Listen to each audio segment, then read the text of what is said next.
pessoal, tudo bom?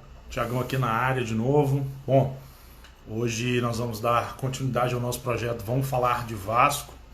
O intuito desse projeto aí, para quem não está acompanhando direito, é reunir o máximo de informações possíveis sobre o Clube de Regatas Vasco da Gama. E a gente vai entrar agora num momento especial, porque nós vamos começar a ouvir os candidatos à presidência, né, do Clube de Regatas Vasco da Gama, e gostaria que todos vocês prestassem muita atenção, porque hoje nós vamos receber, né, o Fred Lopes. Ele é um dos candidatos à presidência do Vasco. Nós vamos bater um papinho com ele. Daqui a pouco ele está fazendo parte da nossa live aí, vocês vão conhecer melhor hoje o Fred Lopes. Você já está na área aí já. Boa noite, Fred. Boa noite, amigo. Tudo bem? Tudo bom, cara? Queria agradecer aí sua disponibilidade de bater um papo com a galera do Espírito Santo. Muito obrigado mesmo pela sua atenção. Tá sempre às ordens. É um prazer estar aqui falando com todos os grupos, independente de serem de dentro ou de fora do Rio. É sempre importante a gente estar fazendo essa conversa e, enfim, debatendo, escutando, né? Conhecendo também um pouco vamos dizer assim, do que pensa o torcedor, do que espera o torcedor, uma vez que a gente pretende montar uma plataforma que seja realmente para o torcedor, para o sócio, para o universo vascaíno. Então, é um prazer estar aqui com você. Pô, obrigadão mesmo. Bom, aqui no Espírito Santo a gente tem, não é considerado um grupo político, é um grupo de amigos que resolveu se reunir e juntar uma galera no Espírito Santo para torcer, ajudar o que for necessário para o Vasco. E aí a gente sentiu a necessidade de conhecer o Vasco. Porque você sabe que nessa época de internet, o que chega de fake news, o que chega de informação desencontrada, é muita coisa. Então, a gente, através dessas propostas, a gente quer ouvir da pessoa, dos candidatos, quais são suas propostas, quais são seus projetos, porque eu acho que assim dá para a gente entender um pouco mais do que é Vasco da Gama. Entendeu? Sem dúvida. Estou à disposição, e aí, será um prazer. Beleza. Então, assim, ao longo desses contatos que eu tive com você, eu pedi ao pessoal daqui que fizesse algumas perguntas, que fosse curiosidade deles, do pessoal aqui do Espírito Santo, para que você pudesse debater com a gente hoje. E a primeira pergunta que eu te faço é uma pergunta que eu vou fazer para todos os candidatos, que é: qual o seu projeto para os torcedores off-Rio? Qual a sua proposta de lidar com esses torcedores e especificamente os do Espírito Santo? Hoje nós temos, do relato do próprio Vasco da Gama, da Secretaria, nós somos a maior torcida off-Rio do Vasco, maior até do que da cidade do Rio de Janeiro. Então a gente gostaria de ouvir, né, você sobre esse relato. E antes disso, se você pudesse apresentar para a torcida aqui do Espírito Santo, por favor. Boa noite, meu nome é Frederico Lopes, todo mundo me chama de Fred Lopes, no Vasco.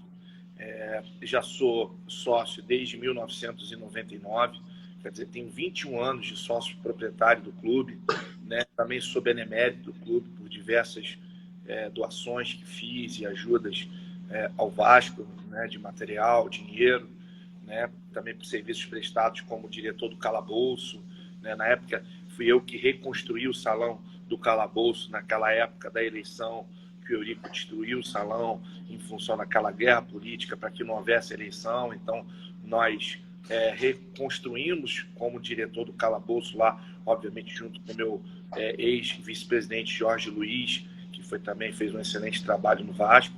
Então, lá na época, nós reconstruímos o Calabouço, recuperamos não só o salão, mas fizemos a entrada social, a mudança do campo de grama, que quem conhece o Calabouço, não sei se você conhece, mas Conheço. O campo do Calabouço, ele era de chão batido. Então nós fechamos, trouxemos a Recoma como parceira e ali fizemos o campo de grama sintética, fizemos a troca também daquela quadra, que era uma quadra de cimento, nós trouxemos uma areia padrão CBV, para que a gente pudesse ali, até futuramente, a ideia naquela época é que se tivesse uma, duas, até mais equipes de vôlei de praia, né? E usassem o CT, a sede ali como um CT preparatório para a disputa das competições. fizemos toda a reformulação da parte de alvenaria, de pintura na época, que era muito antigo, então restauramos o reboco, pintamos a sede, trocamos iluminação, né? Mexemos junto com o Eduardo Cassiano, aí depois eu já como vice-presidente e o Eduardo Cassiano como diretor, construímos a churrasqueira, né? Deixei, quando saí de lá, todo o material doado, né, pela Albacete e pela Eliane, que foram ambas parcerias que eu trouxe para o Vasco a custo zero, para que fosse feito todo o complexo da piscina.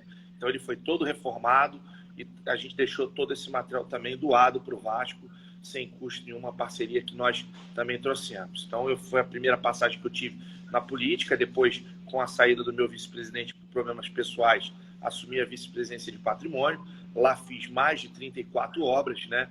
Entre elas algumas que é de conhecimento do torcedor, como a Mega Loja, fui eu que fiz, o Espaço Prêmio, os 34 camarotes, a última pintura do estádio, né? Que a gente botou no site a escolha por três opções para que o sócio votasse, né? Fizemos a troca do alambrado, que antigamente era aquele alambrado de grade, né? Que machucou, inclusive, várias pessoas na época, que tombou em 2000. Nós trouxemos então um alambrado de vidro temperado, trocamos o gramado para uma grama chamada Bermuda, que era uma grama padronizada pela FIFA, inclusive, né? Trocamos o placar eletrônico, o último placar esse que está aí hoje, fomos nós que colocamos, que trouxemos uma parceria, fizemos refeitórios, 3 vestiários, inclusive o mais moderno da América Latina, que foi até pauta do Globo, não foi do Globo Esporte, do programa de domingo, esqueci o nome do Esporte Espetacular. Esporte Espetacular.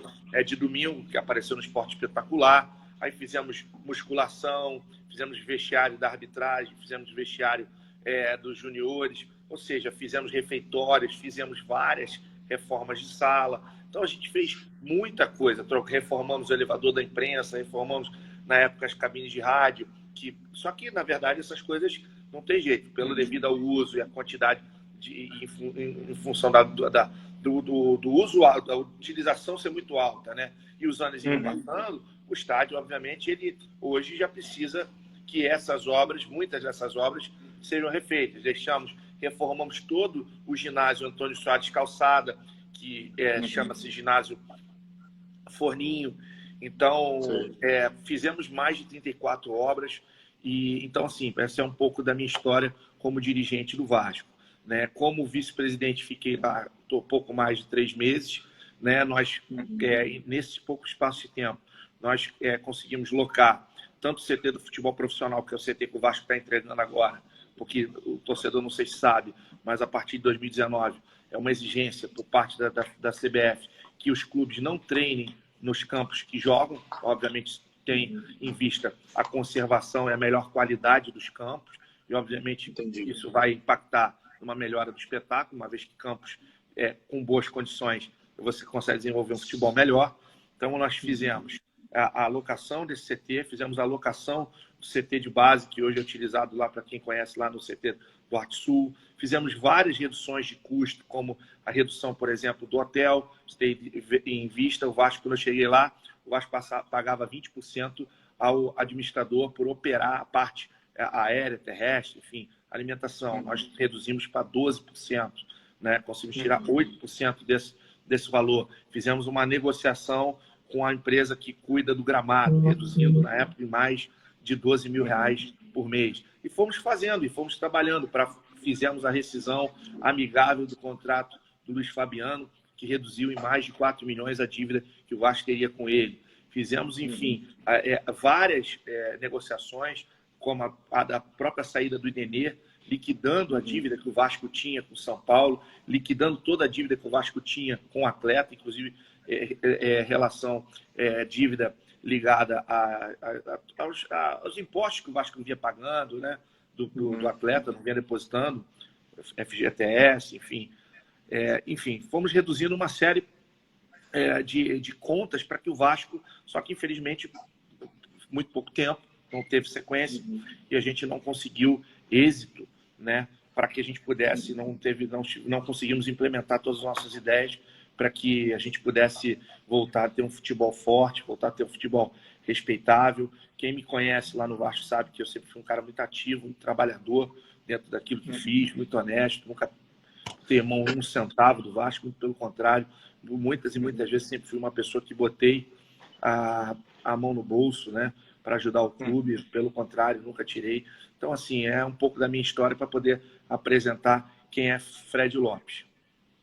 Isso que é importante para nós, porque aí a gente passa a conhecer a pessoa, o Fred, porque independente do candidato, você é mais um vascaíno que agrega muito. Então é importante para nós a gente ter essas pessoas, conhecer essas pessoas e saber o que é o Vasco da Gama na visão dessas pessoas, né?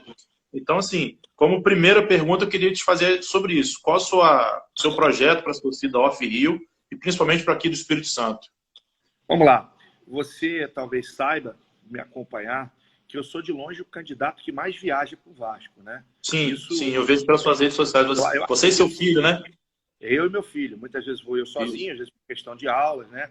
Ele tem uma agenda mais complicada porque ele, né, estuda, mas eu vou muito, não só para fora do Rio, como também para fora do Brasil.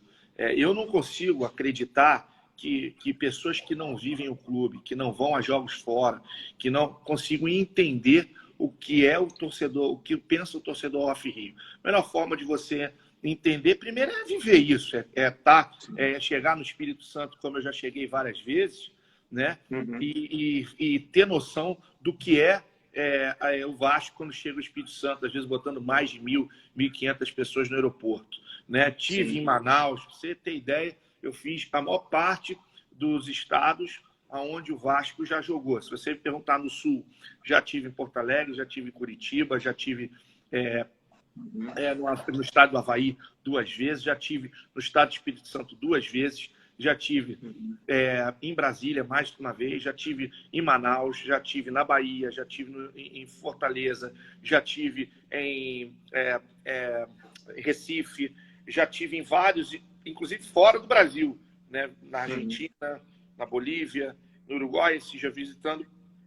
Mas então isso me dá um pouco da condição de conhecer do que é a força da torcida do Vasco fora do Rio de Janeiro, né? O Vasco tem 79% da sua torcida está fora do Rio de Janeiro. Apenas 21% da sua torcida que vive no Brasil vive no estado do Rio de Janeiro. Então eu tenho dito, e fui o primeiro a dizer, que nós vamos ter um projeto onde nós vamos colocar, pelo menos o Vasco vai jogar uma vez por ano em cada estado. Estados como Manaus, como Espírito Santo e Brasília, em função de não terem clubes de primeira divisão nesse estado, merecem uma atenção especial. Por quê?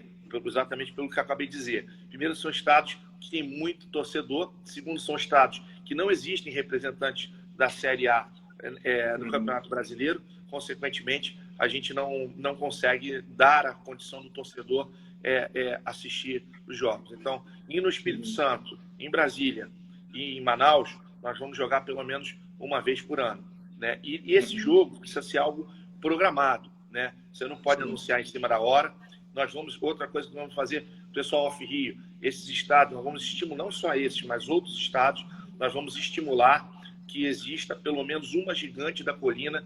Acho até que na cidade do Espírito Santo cabe mais do que uma, em Manaus cabe mais do que uma, Brasília cabe mais do que uma. Isso obviamente passa por um estudo mercadológico. Nós já temos alguns parceiros, tá? Eu já posso te afirmar que, se for presidente do Vasco, vão ser mais de 40 lojas no final de 3 anos. Isso automaticamente vai mais do que quadriplicar a receita que o Vasco tem hoje. Para cada 100 mil reais que o Vasco tem de receita hoje, nós vamos levar essa receita acima de 400 mil reais, porque nós vamos fazer vamos colocar mais de 40 lojas. Nós vamos fazer um trabalho muito forte em cima da expansão das lojas Gigante da Colina, porque é importante para que os torcedores não só tenham acesso a produtos oficiais, mas que também isso ajude, obviamente, é uma troca, né, a aumentar a receita de venda de produtos oficiais e licenciados.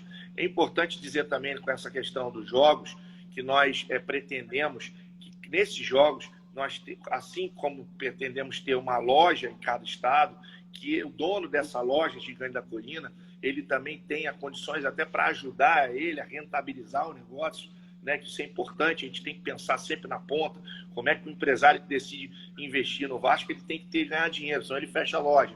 Então a gente precisa dar a ele a oportunidade de fazer a venda desses produtos nesse final de semana que o Vasco vai estar aí, não só colocando o quiosque no hotel se for de vontade dele, obviamente nós vamos pleitear que isso aconteça, mas também na próxima operação do jogo. E isso é fundamental porque a gente também pensa dar um desconto de 10% para os sócios que forem comprar na loja. Então, você que é sócio Rio, você vai ter 10% de desconto em todos os produtos oficiais e licenciados. Basta você provar que você é sócio do Vasco e que você está em dia. Então, com a tua própria carteirinha, você vai conseguir um desconto de 10% nas lojas de produtos oficiais. Então, isso é algo que a gente vai levar para o torcedor Rio, né? Não só a presença do Vasco uma vez por ano, pelo menos uma vez por ano, como também criar todo um evento, né? Um evento para que você possa comprar produtos oficiais no jogo, ou até mesmo visitando o hotel onde está hospedado o Vasco, como possa também no seu dia a dia comprar com 10% de desconto qualquer produto oficial do Vasco. Com relação ao plano de sócio, nós vamos estudar só para o primeiro ano. Eu tenho estudado sempre até os projetos dos 4, não sei se dá para apresentar aqui. Eu tenho aqui os projetos aqui do Botafogo, né? Que eu estudo todo mês, né? Botafogo, para dar analisada. Fluminense, são os planos do Fluminense. E eu incluí até o plano do nosso rival também, os planos do Flamengo. Aqui, ó. Certo. Tá? E os planos do Vasco. A gente está debruçado nessa questão do programa para que a gente possa apresentar um sem número, não só de aumento de benefícios, como também introdução de muitas empresas que já, para você, por exemplo, você tem o Clube Benefício, então, para que você tenha descontos em várias atividades, como universidades, redes de farmácia, enfim, buscar... Igual acontece no Rio, né? A Estácio de Sal hoje é parceiro do Vasco.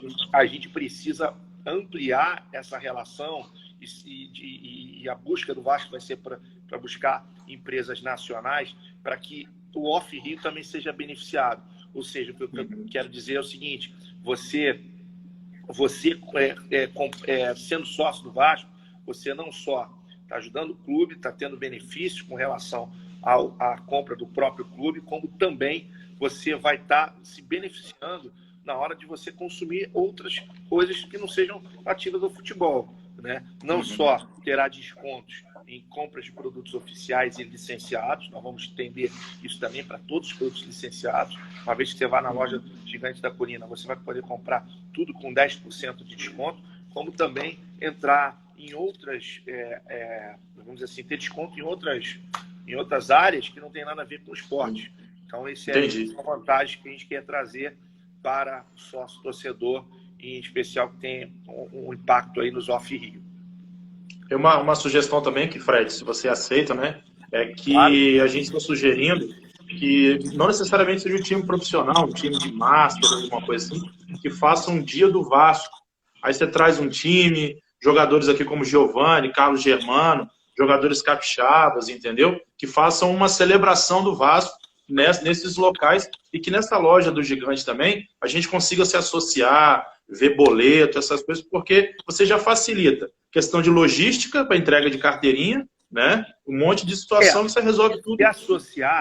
Se associar, a gente precisa entender que o sócio hoje, ele, pelo amor de Deus, vamos dizer assim, a internet, a gente tem tanto mecanismo aí, né? Os sites, a gente tem tecnologia para se associar, não precisa ser presencial, né? Sim. Você pode se associar pelo computador. Você entra no computador, vai no site do Vasco. Obviamente que os torcedores hoje encontram algumas dificuldades. É nisso que nós vamos trabalhar. Entender as dificuldades, entender por que as pessoas em certos momentos reclamam tanto, tem tanta dificuldade, tentar tornar o processo de associação o mais fácil e claro possível, né? Se associar ao Vasco tem que ser alguma coisa fácil, prática, não pode ser algo complexo, de difícil entendimento. Muito pelo contrário, tem que ser alguma coisa fácil de fazer. Então, onde Por exemplo, eu me transformei, eu tinha o sócio, fiz o sócio geral, né?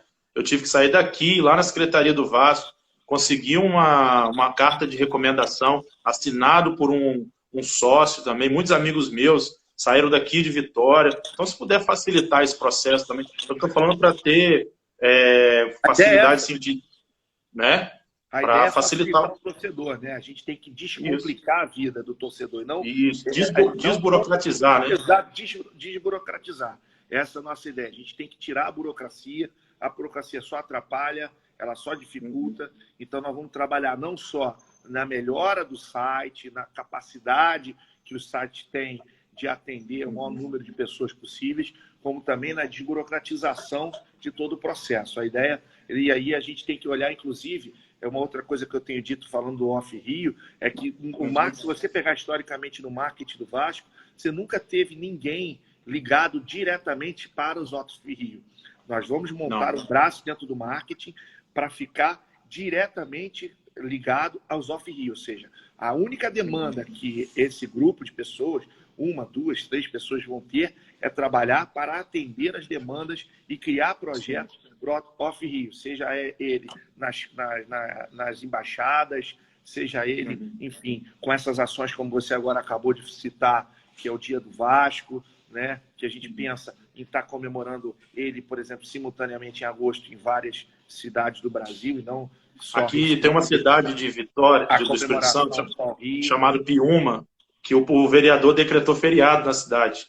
Max Porto, acho que é Max Porto o nome dele. Ele botou feriado na cidade de Piúma, tem festa do Vasco na cidade, para a cidade toda. Que legal. Entendeu? Então, assim, a nossa busca é justamente para tornar, né, o Vasco precisa se posicionar como clube nacional. E para se posicionar como clube nacional, primeiramente, ele tem que jogar em algum momento nessas cidades para atender essa demanda do torcedor. É claro que o torcedor vai entender que é humanamente impossível eu jogar 3, 4, 5 vezes no Espírito Santo, em Manaus, enfim, até por uma série de questões. Mas, pelo menos, a gente precisa jogar pelo menos uma vez por ano, volto a repetir, em Manaus, no Espírito Santo e em Brasília. As outras cidades, elas já têm a participação de clubes de primeira divisão que fazem com que você, por exemplo, o torcedor baiano, o torcedor mineiro, Paulo, Mineiro, Porto Alegre, de Curitiba, enfim, ele já tem condições de assistir o jogo. Vocês, por exemplo, não. O Espírito Santo nunca tem jogo de primeira divisão. Então, o Vasco, pela torcida que tem, e mais, né, a gente pensa também a juntar o útil ao agradável com relação às pré-temporadas e intertemporadas, onde a gente possa levar essas intertemporadas e pré-temporadas para locais onde o Vasco, claro, tenha condições, estrutura, né? Mas também o Vasco, que a gente possa levar o clube para perto do seu torcedor. Isso faz parte de um plano de resgate de imagem que nós temos, né? E que vai ser fundamental para trazer o Vasco para o patamar que nós imaginamos. E é o que a gente precisa também, né? Democratizar, abrir o Vasco. O Vasco sempre foi de inclusão e agora, mais do que nunca, tem que ser com os seus torcedores, né? É o clube do povo, trabalhando para o povo. Isso aí. Bom, agora nós vamos falar o seguinte, para o pessoal saber um pouco mais da sua campanha, que você comentasse dos seus principais projetos. Eu acho que não vai dar tempo de falar de todos, mas fica a seu critério. Eu pedi 3, mas fica a seu critério. A curto prazo, porque você, melhor do que eu, sabe que o Vasco precisa de ter um turbilhão nele para mexer as coisas, para resolver problemas hoje, né? Só que você, se for eleito presidente, vai começar a partir da eleição lá na Lagoa, né? Então, o que você recomenda para o torcedor? O que você tem a dizer sobre os seus projetos, principalmente a curto prazo, e quando que na sua gestão o torcedor já pode ter um time competitivo? Vamos lá. Eu vou falar primeiro você pediu 3 projetos, eu vou falar primeiro de 3 projetos que vão ser trabalhados desde o primeiro momento. Primeiro projeto, reestruturação financeira do Vasco. Isso vamos dizer assim, esse é o pilar principal. Tudo que você fala, tudo que você falar, tudo que você planejar, passa pela reestruturação financeira do Vasco. Quem é empresário, quem é gestor, quem é profissional liberal, as pessoas que estão acostumadas a fazer gestão, Elas sabem que tudo passa por uma reestruturação financeira. Não existe você falar em reestruturação financeira, não existe você falar em modernização de estádio, não existe você falar em uma série de outras coisas se você não reestrutura o Vasco financeiramente. Então, nós vamos, desde o primeiro momento, o que nós vamos fazer? Primeiro, mergulhar a fundo nas dívidas, não só para conhecer o volume delas, mas também o fluxo do seu pagamento, ou seja, quanto nós devemos e em que tempo de espaço nós estamos devendo. Né? Vamos fazer uma análise, que eu espero que seja feita nos primeiros 30 dias. Né? Nós vamos entrar com uma equipe, né, para fazer essa análise, né, para que a gente tenha, durante 30 dias, essa informação. E coisas simultâneas vão acontecer. Não só para avaliar, como eu te disse, o valor da dívida, mas também como está esse fluxo desse pagamento, porque isso é importante. Né? Segundo ponto, nós vamos atuar nessas negociações para conseguir não só aumentar o prazo delas, como diminuir os juros. E, obviamente, aquelas que puderem ser negociadas, né, por um valor menor, obviamente, nós vamos estar negociando as dívidas sem deságio. Nós vamos buscar, tentar buscar, através não só da televisão, sendo anuente, que é a TV Globo, buscar fundos, buscar bancos, uma vez que nós entendemos que toda essa pandemia, toda essa crise que esse coronavírus está trazendo hoje, vai, pós-crise, pós-pandemia, vai haver uma oferta de crédito mais barato para que as empresas, enfim, os clubes, enfim, todo mundo vai sair muito fragilizado com isso, salvo as empresas que são da área da medicina, salvo as empresas de alimentos e tudo mais, que em suma vão sentir menos, mas todo o resto, né, ligado a turismo, ligado à parte mesmo de entretenimento, como é o Vasco, que está inserido dentro dos clubes campeonatos, competições esportivas, né, eles vão sair daí muito machucados, porque essa crise ela vai trazer muito desgaste para as instituições. Nós já estamos acompanhando o dia a dia aí, clubes, né, que têm uma condição muito melhor que a nossa, já pedindo empréstimo no banco para garantir pagamentos. Nós temos clubes aí como a Juventus, que é o maior clube hoje em termos de investimento na Itália, dizendo que não tem condições de pagar o salário do Cristiano Ronaldo. Nós temos clubes mundiais como o Barcelona, por exemplo, que já disse que vai ter que reduzir cerca de 70% os valores investidos em função dessa dificuldade. Então, nós vamos aproveitar essa questão, esse pós-pandemia, onde a gente entende que vai haver uma redução de taxa de juros, que para nós é fundamental nesse momento. A gente que é endividado, como clube, o que a gente precisa? Taxa de juros baixa. O que a gente precisa fazer? Pegar esse contrato de televisão, pegar paralelamente a venda de um ou dois ativos, para que a gente juntos, né, não só captando empréstimo na Globo, mas numa taxa de juros menor, onde como você vai recomprar a dívida, como se você chegasse ali para aquele, vamos dizer, credor, o Vasco deve 10 milhões, né? E você fosse ou comprar a dívida por um valor mais baixo, ou renegociá-la e diluí-la em longo prazo com uma taxa de juros menores.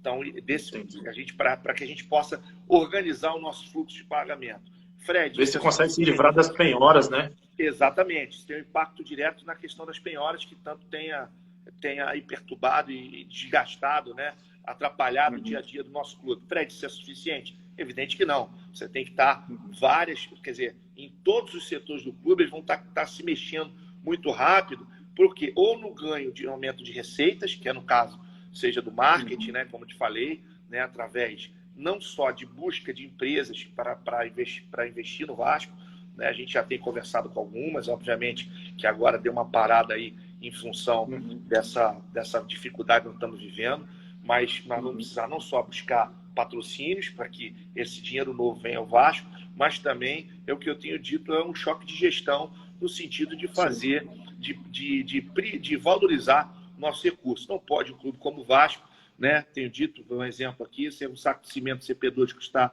R$22, o Vasco pagar R$35. Um galão de água custar R$9, o Vasco pagar R$15. entendeu? Não pode, Exatamente. né? Uma locação. Parece que para o Vasco tudo é mais caro, né? Exatamente. Então a gente precisa verdadeiramente fazer uma gestão, né, com a mesma responsabilidade que a gente faz aqui na nossa empresa, como cada um de nós faz na nossa casa. Se você vai comprar uma geladeira, você vai pesquisar. Você não vai sair comprando a geladeira pelo primeiro preço que te oferece. Então você vai ver ali 3, 4 orçamentos e vai buscar, vai fazer uma análise de qual é a geladeira que te atende, qual o melhor custo-benefício, como é que eu pago ela, se eu pago à vista, se eu pago parcelado, porque eu tenho que entender como é que funciona meu fluxo de caixa, nós, como família, somos uma microempresa, também temos que fazer essa gestão do nosso recurso. E o Vasco, mais do que nunca, muito complexo. Então, o Vasco precisa fazer essa gestão do seu recurso. O Vasco precisa comprar melhor. O Vasco precisa vender melhor. O Vasco precisa saber aproveitar as oportunidades de negócio. Então, o clube ele precisa olhar para essas oportunidades com inteligência, entendeu? Então, é isso que a gente vai fazer. Então, se não bastasse também a questão da reestruturação financeira, um outro projeto que nós vamos tocar já logo de imediato vai ser a situação do CT. O CT é algo que a gente precisa acabar o quanto antes. Eu sou um profundo, vamos dizer assim, defensor que o Vasco precisa de um centro de treinamento.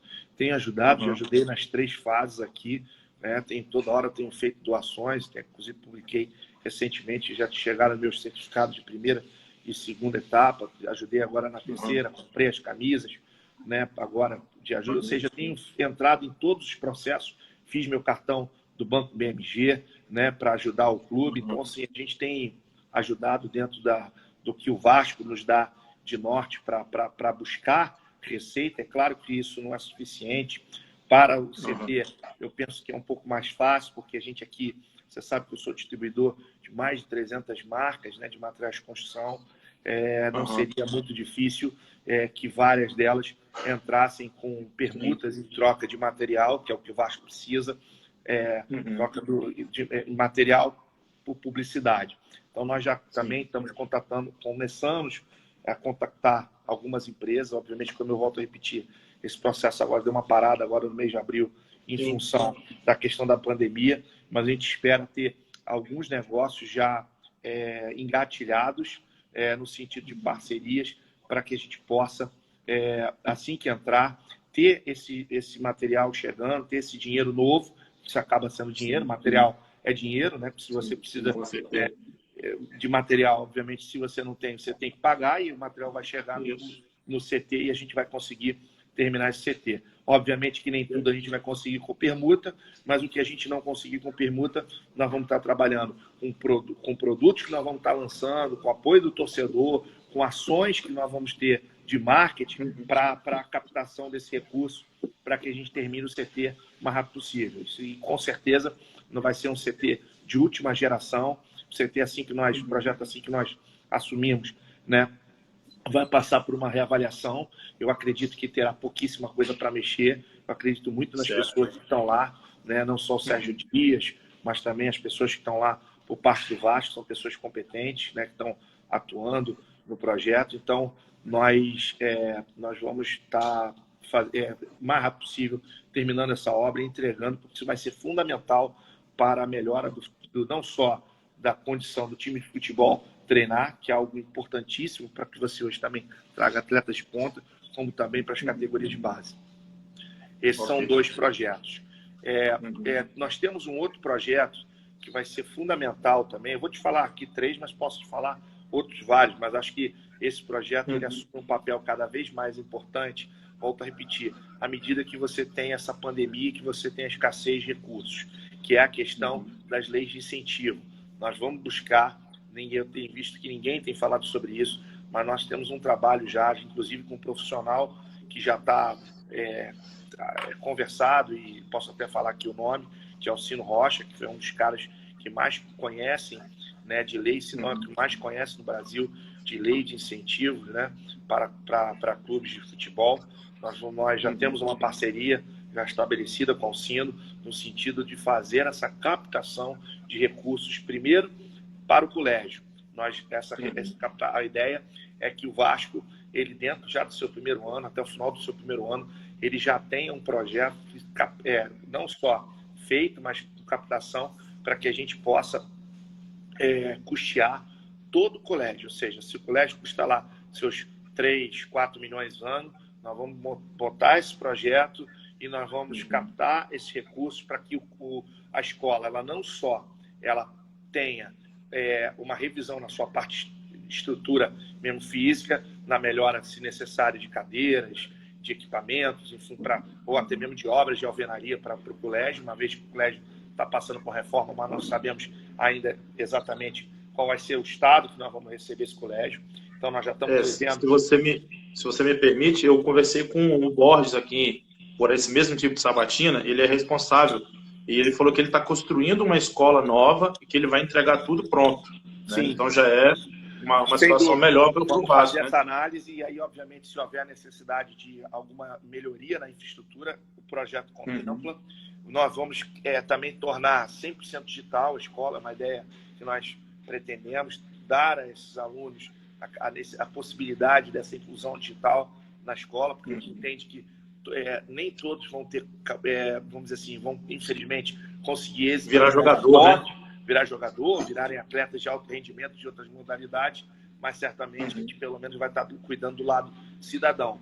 Como também, uma coisa muito importante, nós com isso vamos garantir o pagamento de salários e com isso você evita essas vergonhas de não ter greve de professor por falta de pagamento, de não ter recursos para compra de livros. Garantia do salário garantir que o calendário da escola seja cumprido. Né? A gente vai, inclusive, também com os salários em dia, né, e remunerando melhor nossos professores, melhorar a qualidade do ensino, que é importante, porque isso é uma coisa que quem enfim, sabe o quanto é importante para um clube que tem um lado social como o Vasco. Então, a gente pensa que esse projeto seja o primeiro, além, claro, da própria redução do dinheiro. Esse dinheiro não vai passar mais sair do caixa do Vasco, vai vir lei de incentivo. Então, você acaba poupando esse recurso para investimento no futebol profissional e outras áreas. Mas não é só isso. A lei de incentivo ela vai ser utilizada para outras atividades que não sejam apenas do colégio. Vão ser projetos muito... O primeiro vai ser o colégio, o segundo vai ser para o Remo. A gente pensa também em criar um projeto para que a gente possa totalmente o Remo, ou quase tudo o Remo, ser pago através da lei de incentivo. E depois, no segundo momento, a gente pensa em segundo momento, mas o segundo momento, assim, é logo um atrás do outro. É uma coisa que tem que ser... É um projeto atrás do outro. É para ontem, né? Possa, exatamente, para outras atividades esportivas também captar e ir tirando esse custo. Porque a gente hoje acaba que acontece o seguinte: você tem outros esportes, mas você nem atua direito e nem fecha. Quer dizer, você tem ali a meia boca, né? Como foi o do basquete. A gente tinha o basquete, mas era um saco de pancada. Não. Ou você tem o esporte e trabalha dentro do esporte. Competitivo. Tem o esporte competitivo, tem o esporte sendo feito direito, com capacidade de trazer bons profissionais, com capacidade de pagar esses profissionais e de ter alto desempenho, ou é melhor não ter, para ficar gerando custo.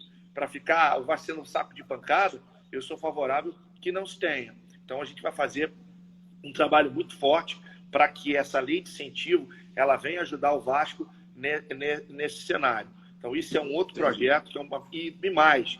Eu queria dizer, só lembrar aqui a todos que com essa dificuldade que as empresas vão passar pós-pandemia de patrocínio, vai existir muito. Se hoje já é difícil, através dessa crise de 5 anos, se ter patrocínios grandes no futebol, a partir de uma pós-pandemia vai ficar ainda pior. Então, nós precisamos usar e abusar da lei de incentivo, porque vai ser muito mais fácil a empresa investir e patrocinar por lei de incentivo nos próximos 2, 3 anos, do que tirando o dinheiro do caixa e aplicando.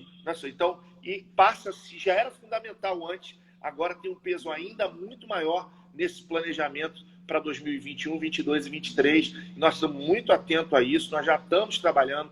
Não sei se vocês já acompanham, nós já fizemos, inclusive, uma reunião, né? Fizemos um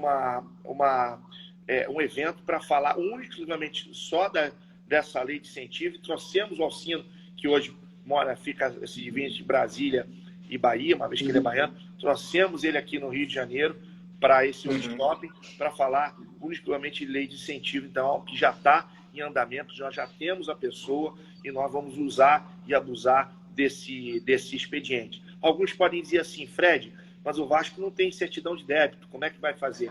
Nós já estamos estudando a questão que é criar um órgão paralelo, que seria um Instituto Vasco da Gama, um instituto para que a gente pudesse, obviamente, com fins específicos para o que a gente precisa, que é captação de recursos, com CNPJ limpo e, obviamente, esse dinheiro sendo repassado na íntegra para que o Vasco possa, então, fazer não só atender esses projetos da escola, do Remo e de outras, vamos dizer assim, outras modalidades. Entendi. Por exemplo, eu sou professor, né? Sim. E essa questão da pandemia, a gente se reinventa. Então, assim, nós estamos fazendo várias aulas online, vários materiais via internet. Então, o Vasco, ele tem a faca e o queijo na mão. Eu poderia, daqui da minha sala, dar uma aula para os alunos aí, sem cobrar nada do Vasco. Tudo isso que a gente possa fazer para se ajudar nesse momento. Então, se você pegar essas ideias... Né? É por isso que eu citei o exemplo também da questão da inclusão digital, porque, por exemplo, hoje meu filho está estudando, meu filho mais velho está estudando pela internet, em casa, e o Vasco realmente está lá parado porque não tem a estrutura para atender. Então, quer dizer, isso é uma coisa que é fundamental e ela vai estar dentro desse valor que vai ser destinado ao projeto de investimento para a escola. Nós pensamos também colocar toda a escola digital. Isso aí. Em questão do começo, do primeiro projeto que você falou do financeiro, de chegar daqui a 30 dias olhar, você como benemérito já não tem acesso a esses balancetes do Vasco, para já ter uma noção do que você pode fazer? A gente tem, mas é natural que você queira fazer uma avaliação mais detalhada à medida que você entra. É impossível você montar um projeto baseado no que os outros te passam.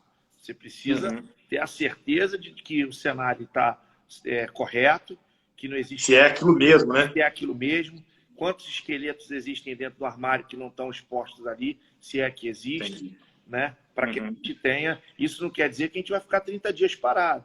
Não é isso. Sim. O que nós vamos fazer é que nós precisamos ter que eu digo sempre na vida o seguinte, você não pode tomar decisão correta se você não tem informação precisa, né? Uma boa decisão, ela parte de você decide bem quando você tem boa informação, quando a informação é precisa. Então nós precisamos entender ter convicção, certeza, ter confiança de que essas informações que vão vir vão estar corretas para que a gente possa tomar essa decisão. E hoje nós estamos em abril. A gente não adianta você fazer um planejamento hoje, porque os números em janeiro podem ser completamente diferentes. A gente não sabe se o Vasco vai vender alguém esse ano, a gente não sabe se o Vasco vai tomar novos empréstimos ainda esse ano, a gente não sabe ainda se o Vasco vai continuar pagando salários ou não, quais serão as medidas adotadas pela CBF para os clubes com relação à pós-pandemia. É uma coisa que nós estamos estudando, estamos analisando, estamos acompanhando o tempo todo, porque isso terá um impacto direto e significativo, sobretudo nos próximos 1 ano, 2 anos pós-pandemia. Então, isso é óbvio que essa questão da pandemia ela afeta algumas análises e alguns projetos, porque você não pode ignorar o que está acontecendo, né? Isso tem um efeito que ainda não é conhecido, nós ainda não sabemos do problema que está aí, mas não sabemos em quanto tempo vamos resolver e quanto mais tempo... Qual o prazo que se tem para resolver, né? Se a gente não sabe o prazo que vai se resolver, a gente também não consegue mensurar hoje com precisão o tamanho do impacto. A gente sabe que o impacto a cada dia que passa vai se tornando maior, mas a gente não sabe dizer exatamente qual será, porque a gente não sabe dizer em quanto tempo a situação vai estar regular. E volto a repetir, clubes de futebol, eventos, shows, vão ser um dos mais atingidos. Você consegue imaginar hoje Maracanã com 60, 70 mil pessoas? Eu não consigo imaginar com 20 mil pessoas. Hoje ainda não é possível. Nós precisamos entender esse cenário pós-pandemia para ajustar se reinventar, o projeto. Né? Exatamente, que não tenha dúvida. O futebol vai ser afetado. Daí, não sou eu que estou falando, o mundo inteiro está dizendo É uma ignorância da nossa parte a gente achar que o nosso projeto vai seguir igual e que nós não teremos que fazer adequações. Fazer adequações não quer dizer não ser assertivo. Não, pelo contrário. É que você, tendo vamos dizer assim, a humildade de reconhecer que você precisa reavaliar certas tomadas de decisão, ela vai tornar as suas posições mais assertivas. E é isso que nós queremos fazer. Ok.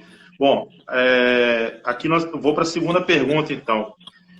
O seu grupo, que é o Avante, provavelmente já tem um grupo de pessoas qualificadas para atuar nas mais diferentes pastas.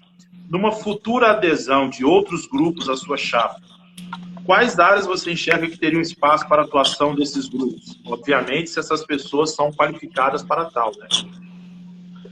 Olha, eu já respondi isso recentemente. Apesar da gente ter um grupo qualificado, um grupo grande, que vem crescendo, onde tem menos de 2 anos, mas sem dúvida aí é o grupo que mais cresceu nos últimos 2 anos dentro da política do Vasco, eu tenho dito o seguinte, a gente tem, até por uma questão estratégica que passa, porque eu digo que o Vasco tem 2 problemas, uma é a reestruturação financeira e você depois tem a reestruturação política do clube, que é uma coisa que é Fred, mas o que é a reestruturação política do clube? Eu vou dizer assim, é uma pacificação, não que eu tenha esperança de achar que todos esses 30 e tantos grupos vão se unir e vão virar um grupo só. Isso não existe, isso aí, independente das pessoas quererem, é impossível, eu não minto, eu tenho dito sempre que eu não faço política falando aquilo que a pessoa quer ouvir, eu faço a política no Vasco falando aquilo que eu acredito, né? Falando aquilo que eu, pelo meu sentimento, pela minha experiência, pela minha percepção possível. É possível se unir todos em um grupo só? Não, não é possível. Acho que ainda é muito difícil nesse cenário. Mas penso que existe um passo muito importante que precisa ser dado, que é a união, que do ponto de vista de respeito, de diálogo, da gente melhorar a qualidade do respeito entre nós, melhorar a qualidade do diálogo, para que a gente possa realmente dialogar naquilo que é importante para o Vasco.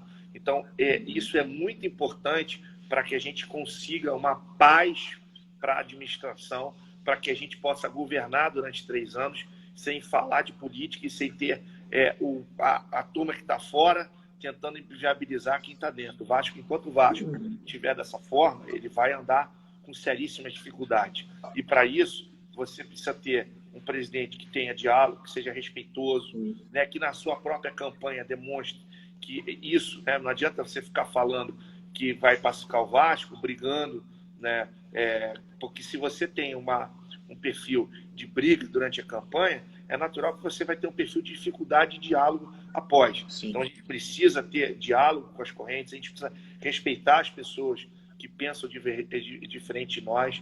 Nós precisamos entender, é claro que você não quer dizer concordar, mas ter o respeito, ter o diálogo, né, trazer as pessoas. Eu tenho dito que quem tem capacidade de pacificar o clube é quem ganha. Quem perde não tem essa condição. Então, se nós ganharmos, nós vamos buscar. Eu tenho dito sempre que tem pessoas boas e não tão boas em todos os grupos.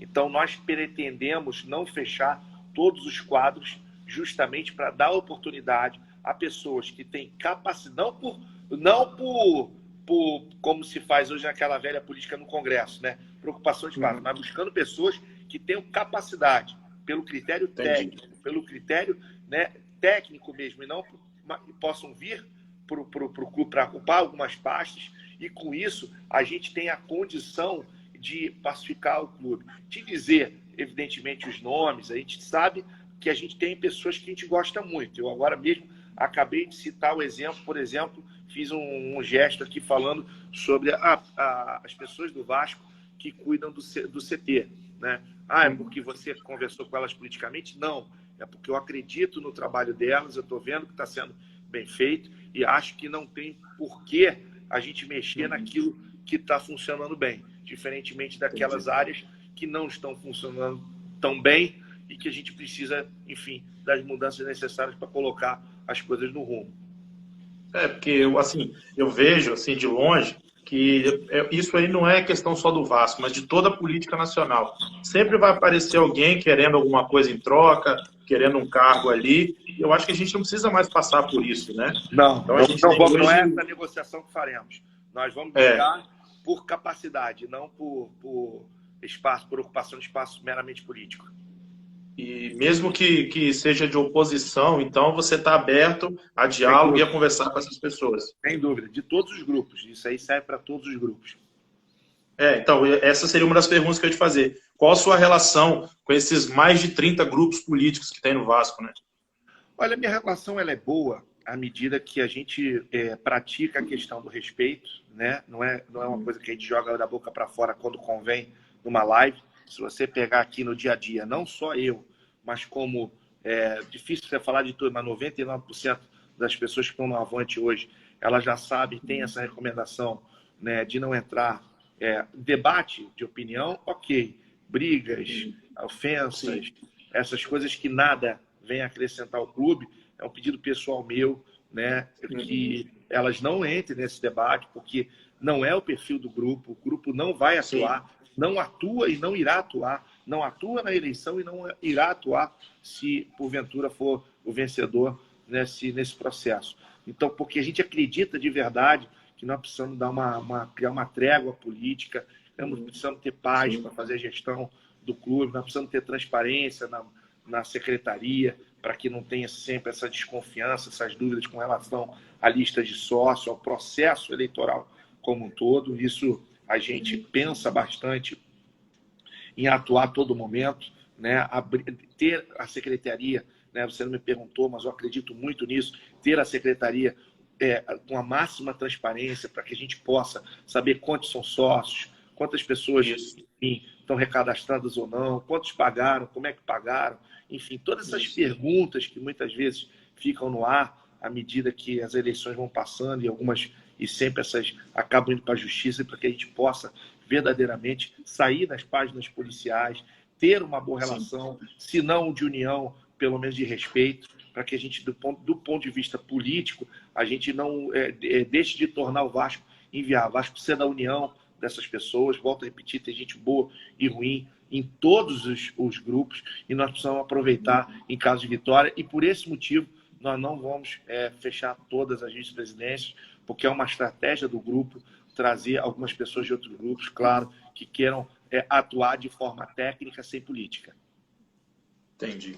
Bom, Fred, essa é uma pergunta agora que eu vou te fazer, que ela é muito importante para qualquer vascaíno, que é o seguinte: como apontar erros numa gestão da qual você fez parte? E qual a sua relação com o atual presidente? E se fosse necessário, você é a favor ou contra a união de um outro candidato nas vésperas das eleições? Vou te dar um exemplo. Eu hoje declaro meu voto a Fred Lopes, porque eu confio, porque eu acredito e tal. Aí chega 2, 3 semanas antes, eu estou com um tal candidato que até então não era aquilo que eu pensava como representatividade para o Vasco. Como é que você vê essa situação aí? Olha, é muito fácil responder. Você fez algumas perguntas, eu vou tentar primeiro dizer assim, como fazer uma crítica às gestões que eu participei. Você pegar um pouco da minha saída, né? Se você pegar o discurso da minha saída, você vai ver, eu explico por que eu saio. Tanto explico por que saí na gestão do Dinamite, e tanto explico por que saí na gestão do Campelo. E acho que, se você pegar, você quer que eu explique, inclusive, minha saída do Dinamite e do Campelo, ou você... Não, gostaria. Só que assim, eu só ia te falar o seguinte, a live só libera por 1 hora, a gente pode renovar para mais 1 hora, se você permite. Não tem problema nenhum. Posso renovar. Tá, aí se acabar, eu vou te fazer o convite de novo. Não entendeu? Tem problema, sem problema. Estou aqui para responder tudo que for preciso. Então, assim, primeiro explicar a minha saída do Dinamite. Quando eu saí do Dinamite, a saída do Dinamite, ela aconteceu logo no início do segundo mandato. Eu fiquei 2 anos, os 2 últimos anos do primeiro mandato, e fiquei menos de 1 ano, fiquei 6 meses do segundo mandato. Devo ter ficado aí 2 anos e 7 meses, por aí, como vice-presidente. Eu tive lá, eu tive um tempo como diretor do Calabouço. Então, assim, a minha saída do Dinamite, ela se deu uma coisa muito simples, né? Muito fácil de entender, e a própria votação dele mostra que eu tenho razão. O Dinamite ele foi reeleito com 92% de votos. Foi a maior votação da história do Vasco. Quem é reeleito com 92%, não tem esse papo de chegar aqui e dizer a gestão do Roberto, primeiro mandato, foi horrorosa. Como foi horrorosa se ele ganhou 92%? Isso é mentira. Correto. A gestão dele era uma gestão que a gente vinha de acabar de ser campeão na Copa do Brasil, a gente vinha de uma reestruturação, eu já tinha inaugurado várias obras no Complexo de São Januário, já tinha inaugurado várias obras no Calabouço, algumas evoluções do ponto de vista de estruturação financeira, da própria estruturação de marketing, a gente vinha de ter um aumento significativo de receitas oriundas do marketing. O Vasco vinha funcionando com erros, claro, gestão perfeita não existe, só para quem nunca administrou nada, que fica apontando o dedinho para os outros. Você sabe que isso, gestão perfeita não existe, mas é um dado que não, acho que é incontestável. A eleição do Roberto teve 92% dos votos. Então, ele é prova mais clara e direta de que ele fez uma boa gestão, não existe. O problema é que o Roberto, ele começou a mudar o seu comportamento, e aí, volto a repetir, não é uma mudança com o Fred ou com a área do Fred, que era patrimônio. Ele teve uma mudança geral, onde ele começou a dizer para todos que ele tinha entendido no primeiro mandato, mas que no segundo mandato ele ia fazer mudanças estruturais, ou seja, pelo clube todo. E aí começam as divergências. É quando ele muda. É quando o Vasco vinha numa subida crescente, ele começa a ter... Olha, saiu o vice de futebol, saiu o vice de patrimônio, saiu o vice de marketing, saiu, na época, os esportes olímpicos, saiu o vice de finanças. Quer dizer, foram mudanças estruturais que hoje você vê que não deram certo. Porque o segundo mandato, sim, foi péssimo. Os últimos 2 anos do Roberto foi, infelizmente, e eu falo isso sem nenhuma, vamos dizer assim, nenhum ataque pessoal ao ídolo. Eu sempre digo que a gente tem que dividir o Roberto como ídolo. Foi um grande jogador na nossa história, né? Tem, sem dúvida, em termos de números, o maior número, né? Os números que mais impressionam na nossa história é o do Roberto. Ele merece todo o nosso respeito, nosso carinho pelo ídolo que foi, mas ele, como gestão, ele não virou, principalmente quando ele quis tomar a frente, dar a dinâmica da cabeça dele, das ideias dele, não funcionaram, né? E uma das principais, na época, que eu fiquei realmente muito, muito chateado, primeiro, pela interferência direta de todas as áreas, sem conhecimento. Segundo, falei sobre a questão lá de uma parceria que o Vasco, na época, vinha fazendo com o CT de um empresário, que era o Pedrinho. Nada contra o Pedrinho, mas o Pedrinho é um cara correto, tem nada contra ele. Eu tenho contra o modelo. Eu não concordo com aquele modelo. Nenhum clube no Brasil. Inclusive, tem um questionamento para te fazer sobre se é verdade que tinha a parcela dos jogadores da base, vocês contratam... A nossa divergência é justamente isso. Não é ilegal. Isso não é ilegal. Entendi. Mas eu Entendi. não... Para que não, porque as pessoas dizem, pô, mas por que não? É ilegal. Não é ilegal. Você pode fazer. Só que não é, na minha avaliação, nem de longe, algo que eu acho viável. Eu acho que quem tem um CT como o Pedrinho, mas Pedrinho, olha só, não dá para misturar. Se você é dono do CT, você quer alugar seu CT porque ele está ocioso, porque ele está parado, está te dando prejuízo aí, está apodrecendo parado, então eu vou te pagar X. Você não tem interferência nenhuma. Você pode ter uma boa relação com o clube, mas ponto, boa relação, você não vai, em outras palavras, você não vai ser sacaneado, você vai ter a oportunidade de, quando tiver um atleta que você tenha na mão, que você acha que está no nível do Vasco, de oferecer, você vai ter bom diálogo para isso, mas não vai interferir no dia a dia. Era essa a minha posição. Entendi. Aluga o CT, tem uma boa relação com ele, mas interferência zero, nem participação. Na época, eu não vi o contrato, pedi várias vezes, nunca quiseram me dar. Diziam que ele queria primeiro 20% e que depois foi fechado algo em torno de 10%. Isso foi o que falam na época. E eu fui obrigado, né, por determinação do presidente na época, fazer essa obra. Né? Fiz, inclusive, doei algumas coisas para lá do meu bolso, como fazia em várias obras que concluí lá no Vasco. Essa foi uma das 34 obras, tanto é que eu saio, se você pegar historicamente, eu renuncio no dia da entrega do CT.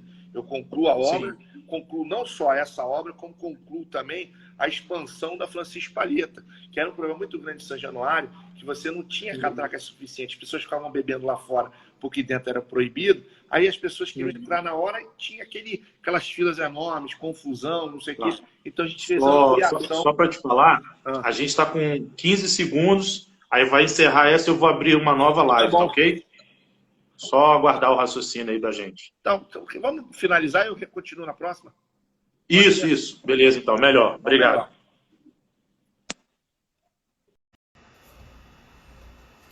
Olá, pessoal. Tudo bom? Nós já vamos agora para dar continuidade aí na nossa live com o candidato Fred Lopes. Daqui a pouco ele está de volta aí. Ok? Espero que esteja todo mundo ouvindo. Espero que todo mundo esteja aí. Daqui a pouco nós vamos retornar aí o nosso já clicou aqui.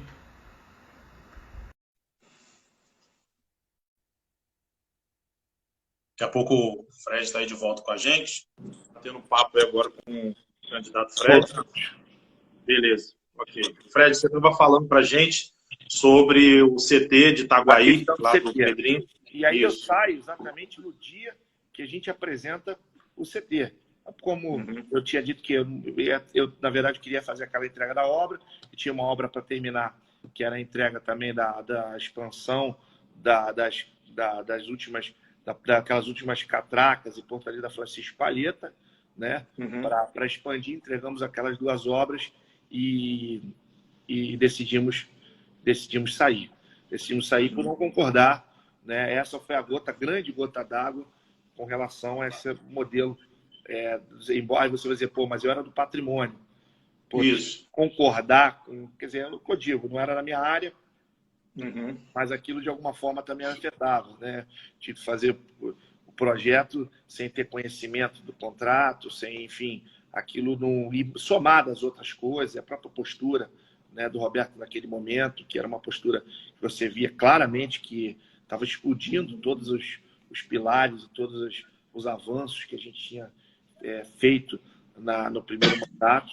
E eu, como eu digo, eu sou uma pessoa, no Vasco, pelo contrário, eu gasto dinheiro, eu nunca ganhei dinheiro com o clube. Estou lá por amor, por crença, por paixão. Se eu vou para alguma coisa que eu me sacrifico minha família, sacrifico meus negócios em função de algo que eu acredito, uma paixão, eu tenho que acreditar. No momento que eu começo a sacrificar minha família, começo a sacrificar meus negócios por algo que eu não acredito, não faz sentido eu continuar. E por isso pedi meu boné, fui embora e passei para quem, enfim, dei ao presidente a condição de colocar alguém que tivesse o perfil que ele acreditava. E aí, por esse motivo, e aí a gente pode avaliar o primeiro mandato do Roberto com 92%, que nós participamos, e depois foi o segundo mandato do Roberto, que as pessoas, enfim, têm essa visão aí catastrófica e eu acho que tenho razão, porque a gente provou, né, infelizmente, né, não queria estar certo, mas que estava certo quando saiu. Com relação à saída do Campelo...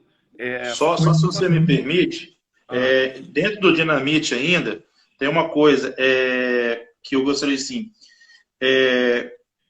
No segundo semestre de 2012, você questionava a relação do Dinamite e tal. Só que, tipo assim, tem uma pergunta que eu quero fazer, que você alegou aqui, ó, na sua carta de demissão do cargo de VP de patrimônio enviada ao Dinamite, você alegou falta de autonomia.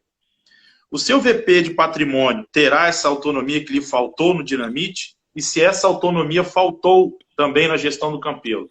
Olha, sim, a autonomia ela tem que ser moderada, mas ela tem que ter autonomia. Entendi. Eu acho que tudo, né, você tem que ter autonomia, mas moderada, né? Você tem que ter diálogo, você tem que ter... isso é uma coisa que vai acontecer sempre, em qualquer... É como aqui na minha empresa, né? Você tem os profissionais, você tem os gerentes, eles têm autonomia, mas tem limite. Toda autonomia você tem limite, né? E eu, sim, eu saí do Campelo, o Campelo não foi nem por autonomia, o Campelo foi por outra coisa.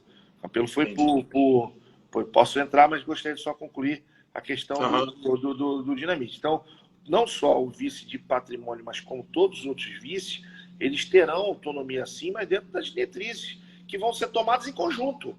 né? Entendi. Eu não estou dizendo que vai ser a minha ideia, estou dizendo que sobretudo as decisões macro, elas são tomadas em conjunto, né? Entendi. E obviamente que você, à medida que as vice-presidentes vão andando mais, aqueles setores, um setor anda melhor do que o outro, às vezes você tem menos necessidade de botar a mão, você acaba botando mais a mão naquilo que está te trazendo mais problema, naquilo que a equipe está com dificuldade. Então você vai lá para entender o que está vendo, para entender por que não funciona, o que está errado, para fazer as correções de rumo.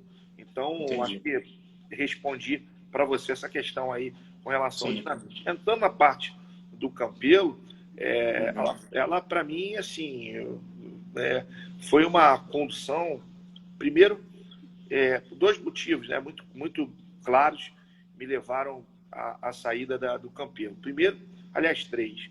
Primeiro, a falta de relação dele com todos os vice-presidentes e enfim, toda a parte política, né? Eu entendi que o Campelo, quando ganhou a eleição, ele mudou completamente. O Alexandre Campelo, que eu visitava, que eu sentava, que eu conversava na campanha, foi quando ele sentou na cadeira lá, ele se transformou em outro Alexandre Campelo, né? Sem ouvir, sem escutar, né? Tomando as decisões basicamente sozinhos, sem ouvir o seu colegiado. Enfim, isso foi um problema. O segundo problema foi que esse também, posso dizer também uma parte que também foi falta de... Porque ele acabou querendo montar toda a equipe do departamento de futebol.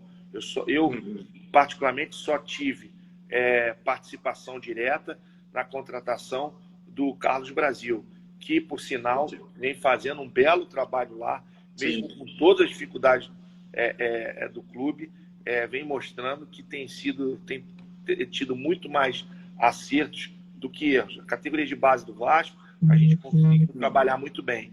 No futebol profissional, eu tive a interferência com a escolha de todos os profissionais praticamente. E quando o Rodrigo Caetano saiu do Flamengo, né, foi demitido do Flamengo e ficou aí no mercado sem clube, o Campelo quis me impor também, que ele quis também colocar a vinda dele. Obviamente, eu disse ali que naquele momento nada contra o profissional Rodrigo, muito pelo contrário. O Rodrigo é um cara que eu não tenho nenhum tipo de problema, eu só entendia que naquele momento eu não poderia deixar que o presidente votasse todas, porque eu já vinha vendo que a coisa não estava funcionando direito. E na época nós tínhamos 2 executivos lá, e ele queria trocar. E aí eu, naquele momento, entendia que não era o momento adequado de trocar, e aí comecei a ter esse desgaste com ele. Depois disso, houve a questão da própria venda do Paulinho, que ela foi feita à margem de todo o departamento de futebol, de uma forma, eu diria, pouco... houve falta de transparência, né? Eu estou tentando ter cuidado com as palavras que eu vou colocar aqui, mas a verdade foi isso. Não houve transparência, não houve conexão com o departamento. E eu não estou falando só do Fred, volto a repetir. Não houve nem a participação do Pelaito, que era o executivo, do Newton Drummond, que era o gerente, do Fred, que era vice-presidente. As decisões foram tomadas sozinhos, né? Decisões em reuniões que a gente não sabe onde foi, com quem foi, quem participou, os valores, primeiro um valor, depois passou para outro, enfim, aquilo, quando eu vi aquela forma de condução, ele na defesa dele disse assim, não, mas eu sou presidente. Bom, tudo bem, mas você não, é totalmente contra tudo que você tratou. Por exemplo, lá no manual da Frente Vasco Livre, ele dizia que era contra o nepotismo. O filho dele está lá. Quer dizer, sabe, não adianta, é por isso que eu digo... São incongruências com o que foi tratado, né? Exatamente, e aí não adianta. Eu não... Puxa aí, por favor. Não adianta, eu não vou pactuar com coisas erradas, e aí, obviamente, quando eu digo erradas, eu não estou nem falando do ponto de vista de ser... Estou falando no sentido de coisas que eu não concordo, erradas para mim, eu não concordo com essa forma. Eu acho que ela tem que ser feita de forma diferente. Eu vou te dizer assim, e aí eu vou te dizer como eu faria se fosse eu o presidente. Se eu fosse o presidente e lá tivesse um vice-presidente meu de futebol, esse papo de dizer, não, porque o comprador só queria falar comigo. Mentira, isso não é verdade. Isso aí é uma falácia. Porque eu Entendi. nunca vi uma fábrica vir querer vender para um cliente, dizer assim, não, olha, não traz o teu gerente, não traz o teu... Porque eu quero falar só com que segredo é esse? Não existe, sabe? As coisas são feitas de forma transparente, não tem segredo. E outra coisa, não era qualquer um. Você estava trazendo vice de futebol e o executivo. Da mesma forma, quando eu for negociar, se eu for presidente, pode ter certeza que não vai acontecer. Vai ter que estar lá o meu vice-presidente na sala e o meu executivo. Porque é uma venda, não é uma venda comum. Nós estamos falando foi o cara mais caro da história do Vasco de venda. Aí a gente toma essa decisão sem que ninguém do futebol participe. Qual é o motivo de tanto segredo? Qual é o motivo de tanta precaução para que não tenha ninguém? Aí vai dizer o quê? Não, a gente ia vazar a informação? Ah, tá, então deixa eu ver. Quer dizer, na hora do Paulinho a gente ia vazar. As outras nunca vazaram. Aí no caso do Paulinho, então, quer dizer, esses argumentos vão caindo por falta de consistência. Quando eu vi a condução, eu falei, opa, não foi isso que eu vim fazer aqui, não. Diferente. E nem vou colocar meu nome nisso, né? E nem vou assinar meu nome, que as pessoas dizem, claro, se eu não concordo, se eu estou vendo alguma coisa que eu não me sinto bem, que eu não me sinto confortável, vou botar meu CPF. Meu CPF é a coisa mais limpa que eu tenho. Não vou colocar situações... Nessa época, você era benemérito, você não podia fazer alguma coisa além disso? Não, o benemérito não tem condição de fazer nada. O benemérito não tem poder no clube, né, para vetar ou não vetar a contratação. Isso pertence à diretoria administrativa, né? Entendi. Então, foi algo que eu simplesmente não concordo e aí decidi sair porque vi que ia ser uma catástrofe, vi que ele não tinha diálogo. E aí, volto a repetir, eu pergunto a vocês, eu estava errado? Ele teve, ao longo desses 3 anos, uma boa relação política com a situação? Ele brigou com quase todo mundo. Então, o problema não é nosso. O problema, estou mostrando assim, se o problema fosse meu, ele teria brigado só comigo. Mas não. Eu concordo muito com você, que ele brigou com muita gente e que ele está errado na maioria das coisas. Mas eu também vejo que alguns desses agentes também fizeram politicagem também, né? Fizeram por benefício próprio. Qual deles você fala? Não, por exemplo, assim, quando você... eu entendi agora o que você está falando. Alguns ele tem razão, outros não. Isso. Mas, eu volto a repetir, pelo volume de pessoas que saíram e pessoas que ele botou, você há de convir que alguma coisa tem aí de errado. Não, né? Eu acho que tem coisa errada. Mas, assim, o que eu falo, por exemplo, por isso que é importante da sua informação, é que quando a gente vê uma pessoa saindo agora, no ano eleitoral, será que foi por causa de falta de convicção do trabalho ou foi por causa de alguma disputa futura? É isso que eu estou querendo saber. Eu entendi. Você teve alguns grupos que saíram agora na virada do ano. Exatamente. Aí é complicado. Eu não. Eu saí no início. Quando vi que o modelo é esse. O modelo aqui é o seguinte. Quando eu sou presidente, quando eu tiver afim, eu vou puxar o assunto, vou isolar de todo o departamento, vou decidir sozinho e vocês acatem se quiser. Quando eu vi, eu falei, irmão, isso não dá para mim não, sabe por quê? Não foi isso que a gente tratou. A gente tratou de ter transparência, a gente tratou de trabalhar as coisas juntos, tudo mais. Eu entendo que a decisão final seja dele. Eu não entendo essa exclusão, né, sem nenhum motivo concreto, né, para dizer, olha, vou afastar o departamento todo para tomar essa decisão. E no fundo, para mim, o que estava por trás é que queria gerir o futebol.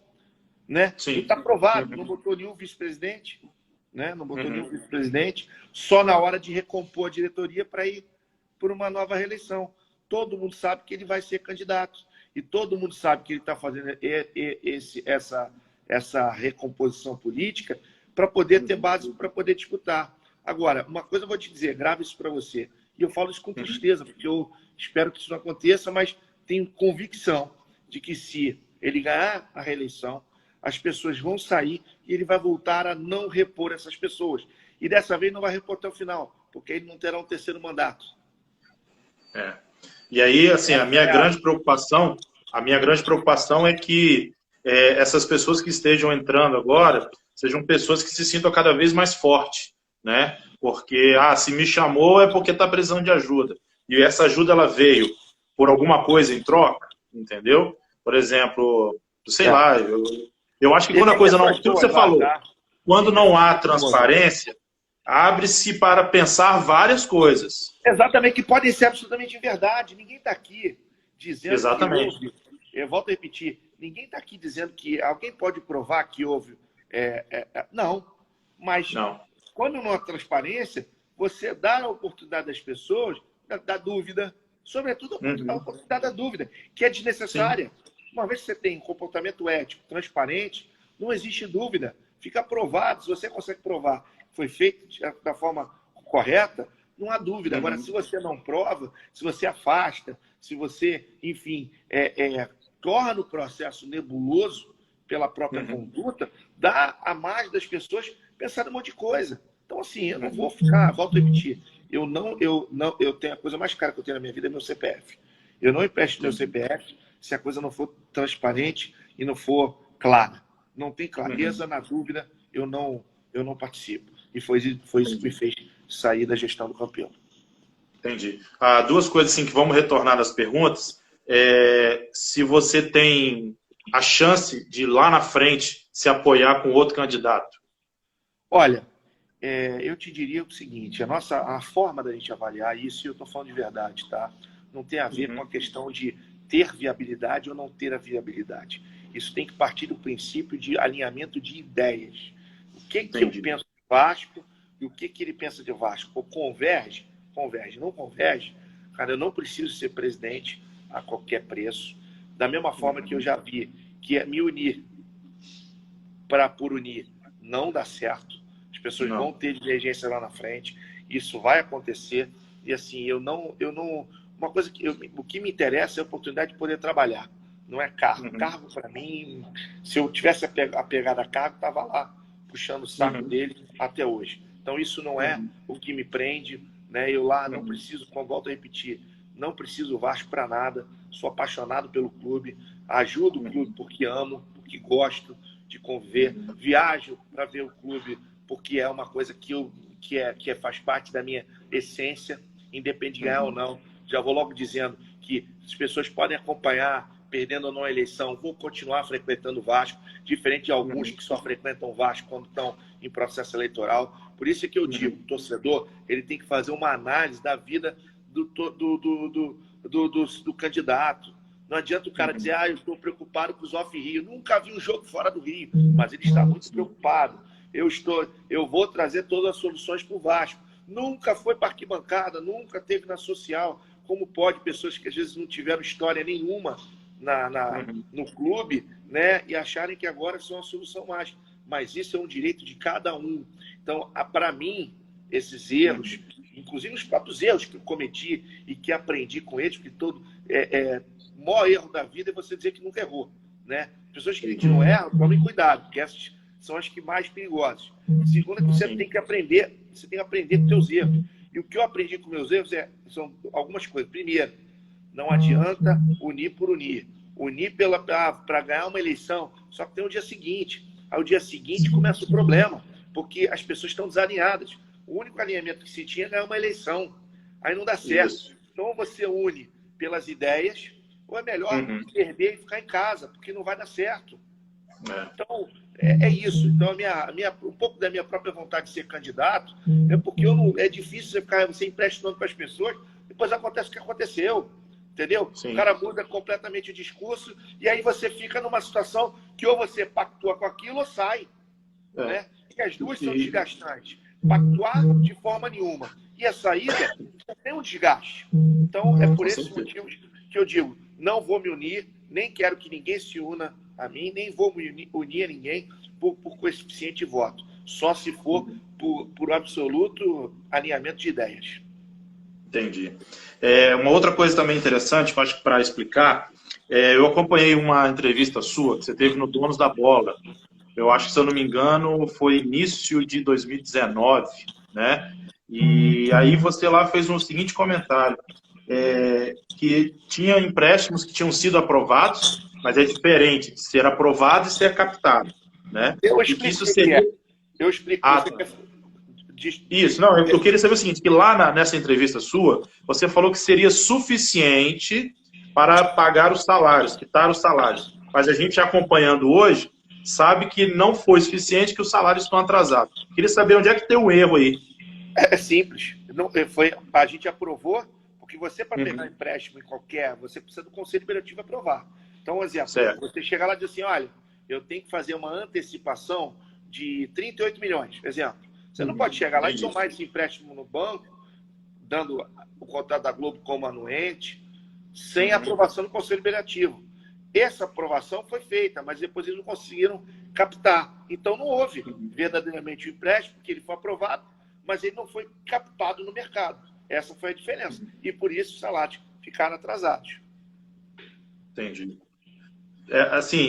Você acredita, então, que existe má fé em alguém lá não aprovar ou foi falta de gerência mesmo? Não, má fé não. Eu acho que foi dificuldade na captação, enfim. Aí eu não posso te dizer, porque não acompanhei, seria leviandade da minha parte, dizer o motivo pelo qual eles não conseguiram captar. Não conseguiram. Aprovado foi, o Conselho aprovou o empréstimo. Acho que, volto a repetir, eles deixaram ficar 2 meses atrasados para fazer a captação. Isso, para mim, mostra uma falta de planejamento danado. Eu, por exemplo, aqui, eu sei que eu tenho que pagar no 5º dia útil a minha folha. Eu vou deixar atrasar para correr atrás do mercado. Bom, não pago o primeiro mês. Aí passo 30 dias sem falar nada, sem pedir uma reunião no Conselho Deliberativo. Aí vence mais 30 dias. E eu continuo não falando nada com o Conselho. Aí depois de 60 dias, é que em caráter de urgência, não sei o que ele vai querer. Pô, até para ele captar depois, fica ruim, porque eles tinham que ter feito isso antes. Olha, eu tenho aqui uma falta de fluxo em setembro.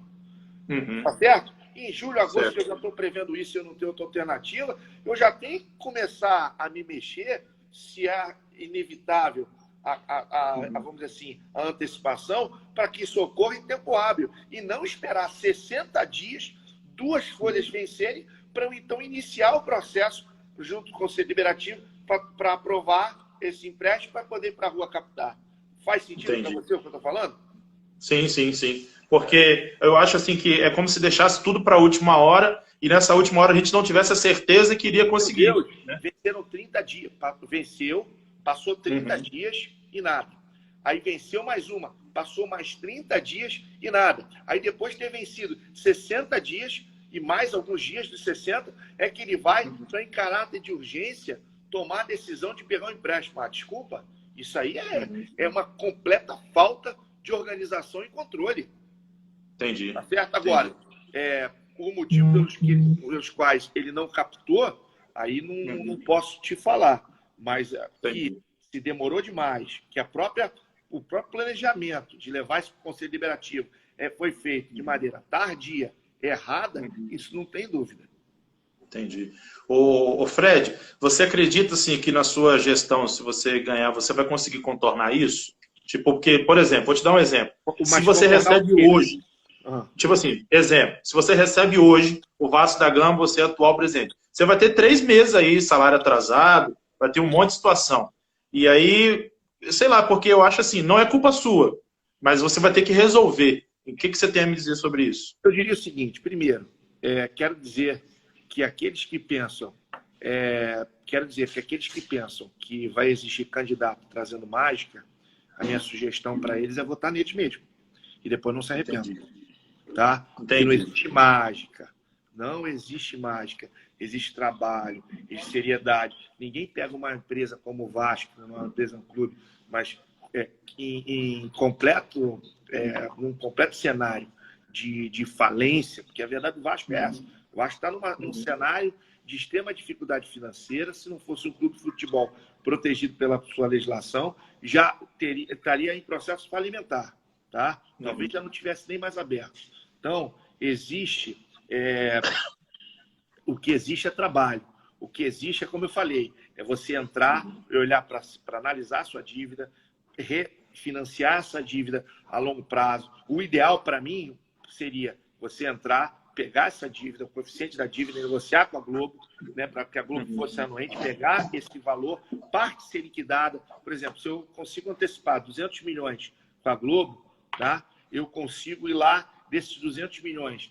Parte eu vou negociar um fluxo longo com taxa de juros baixas, outra parte eu vou comprar com deságio. Eu garanto a você que com 200 milhões hoje eu liquido 150 milhões de débito do Vasco a mais. Ou seja, eu livraria entre 300 a 350 milhões de dívida, que sobretudo é o quê? A dívida cível, porque a trabalhista, grande parte da dívida trabalhista, ela já foi colocada no ato trabalhista, que foi algo positivo que essa gestão do Campelo fez através do pessoal lá do jurídico. Eles pegaram todas as dívidas, botaram dentro do ato trabalhista e negociaram ao longo, salvo engano, de 66, 67 meses, com um valor de 2 milhões ao mês, que já é deduzido pelo contrato da Globo, ou seja, está em dia. A outra parte é a questão do Profut. Profut, sim, a gente tem que ter cuidado. Por quê? Eu explico. Se você pegar o Profut, ele funciona assim. Começou as primeiras parcelas, depois ele sobe. Aí vai mais algumas parcelas, depois ele sobe. Vai mais algumas parcelas, depois ele sobe. O que está acontecendo? Quando foi feita a negociação do Profut lá atrás, os valores eram menores. Por quê? Eram menores no início, para você poder pegar fôlego, reestruturar e com o tempo aumentando. O que a maior parte dos clubes fizeram? Não se reestruturaram e agora, à medida que o tempo vai passando, as parcelas vão aumentando. Então, assim, embora já está negociado, o Profut ela resolve uma boa parte da nossa dívida, assim como a trabalhista resolve uma grande parte da nossa, quase totalidade, problemas trabalhistas. Agora, tem o lado civil, que sim, né, é muito complexo, tem cerca de 330 milhões, e aí você vai entender por que toda hora aparecem penhoras, justamente pela falta dessa estruturação da dívida dentro dessa questão, sobretudo na civil. E aí você precisa hoje de 200 milhões, você com 200 milhões hoje, que tanto podem sair através da venda de alguns ativos, e aí eu estou falando de ativos de jogadores, como a gente tem nessa categoria de base, e por isso ela é uma dos outros pilares, que eu não tive condições de falar agora, mas gostaria, se possível, na live de entrar na questão das categorias de base, porque eu tenho entendimento, que essa é o grande pilar que vai nos ajudar na estruturação financeira também, que é daí que vai vir o dinheiro pesado, né, onde você vai vender alguns atletas que vão ser importantes para pagar essa dívida. Então, você pode, por exemplo, pegar 150 milhões, 50 milhões aqui é para pagar o déficit do ano, para terminar o ano 2020, ele pode receber acima de 100 milhões e fazer o que eu acabei de explicar. Você paga boa parte da dívida com deságio e outra parte você negocia. E aí você... Por que eu estou falando isso? Porque cada dívida é uma dívida, cada uma tem uma origem, cada uma tem um prazo, cada uma tem... Ou seja, aí você tem que ir analisando dívida a dívida, o que você liquida, porque você tem condições de repente, conseguir pagar 50%, 40% dela e liquidar. Outras não, mas você consegue alongar com uma taxa de juros bem baratinha, então é mais fácil de se alongar. E aí o cenário, ele favorece à medida que nós estamos vivendo um ambiente de taxa de juros mais baixo. Então, eu já falei isso um pouco antes para você. Então, acho que isso é fundamental também para ajudar nessa, vamos dizer assim, nessa equação Agora, não existe milagre, não existe chegar lá hoje, até porque se fala muito em, não vamos trazer esse, aquilo, mas nós temos que entender o seguinte: o mercado pós-pandemia vai ser um cenário completamente diferente. Nós não podemos ignorar uma Adidas que chega e diz para o Flamengo: olha, eu não tenho condição de pagar, e suspende o pagamento. Azeite Royal saiu dos 4 clubes. O Flamengo está tomando 50 milhões nesse momento aí para poder criar reservas para poder superar essa fase da pandemia. Então você vê que não é uma coisa, não é brincadeira, né? Os clubes todos no mundo estão parados, estão com muita dificuldade, a gente não sabe até que ponto o valor do passe dos atletas vai diminuir. Então, assim, eu vejo nesse momento a negociação do alongamento da dívida como uma forma da gente respirar, porque eu digo que o grande problema é o endividamento. O que o Vasco vinha recebendo,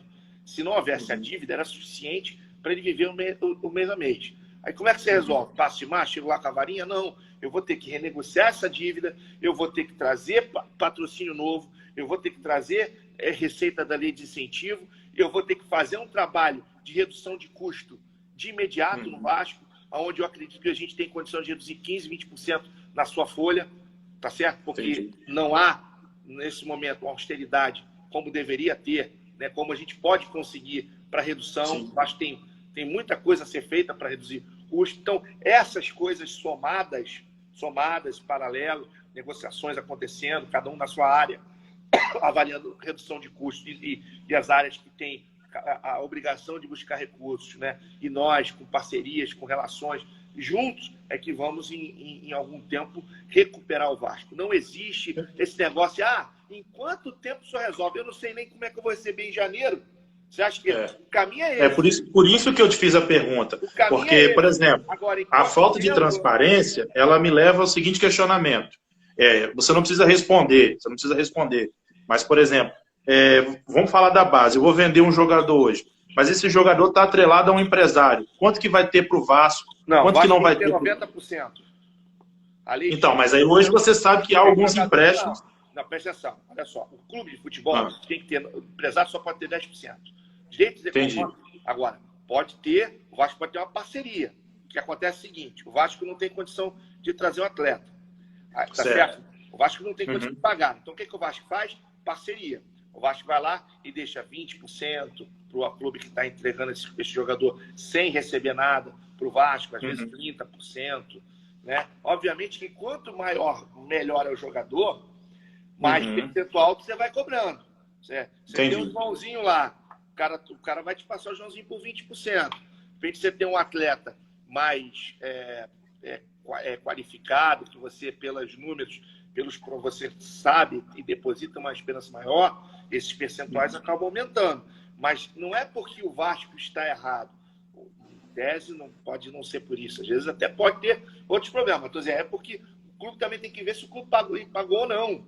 Né? Se eu quero ter participação, ou eu fiz em casa, ou o garoto começou lá no Vasco com 9, 10 anos, 11 anos, que isso a gente também precisa estimular, que é a melhora das nossas categorias de base, algo que eu acredito com muita crença que isso as categorias de base do Vasco vão dar a resposta, não só do ponto de vista técnico, mas financeiro para a reestruturação do clube, tá certo?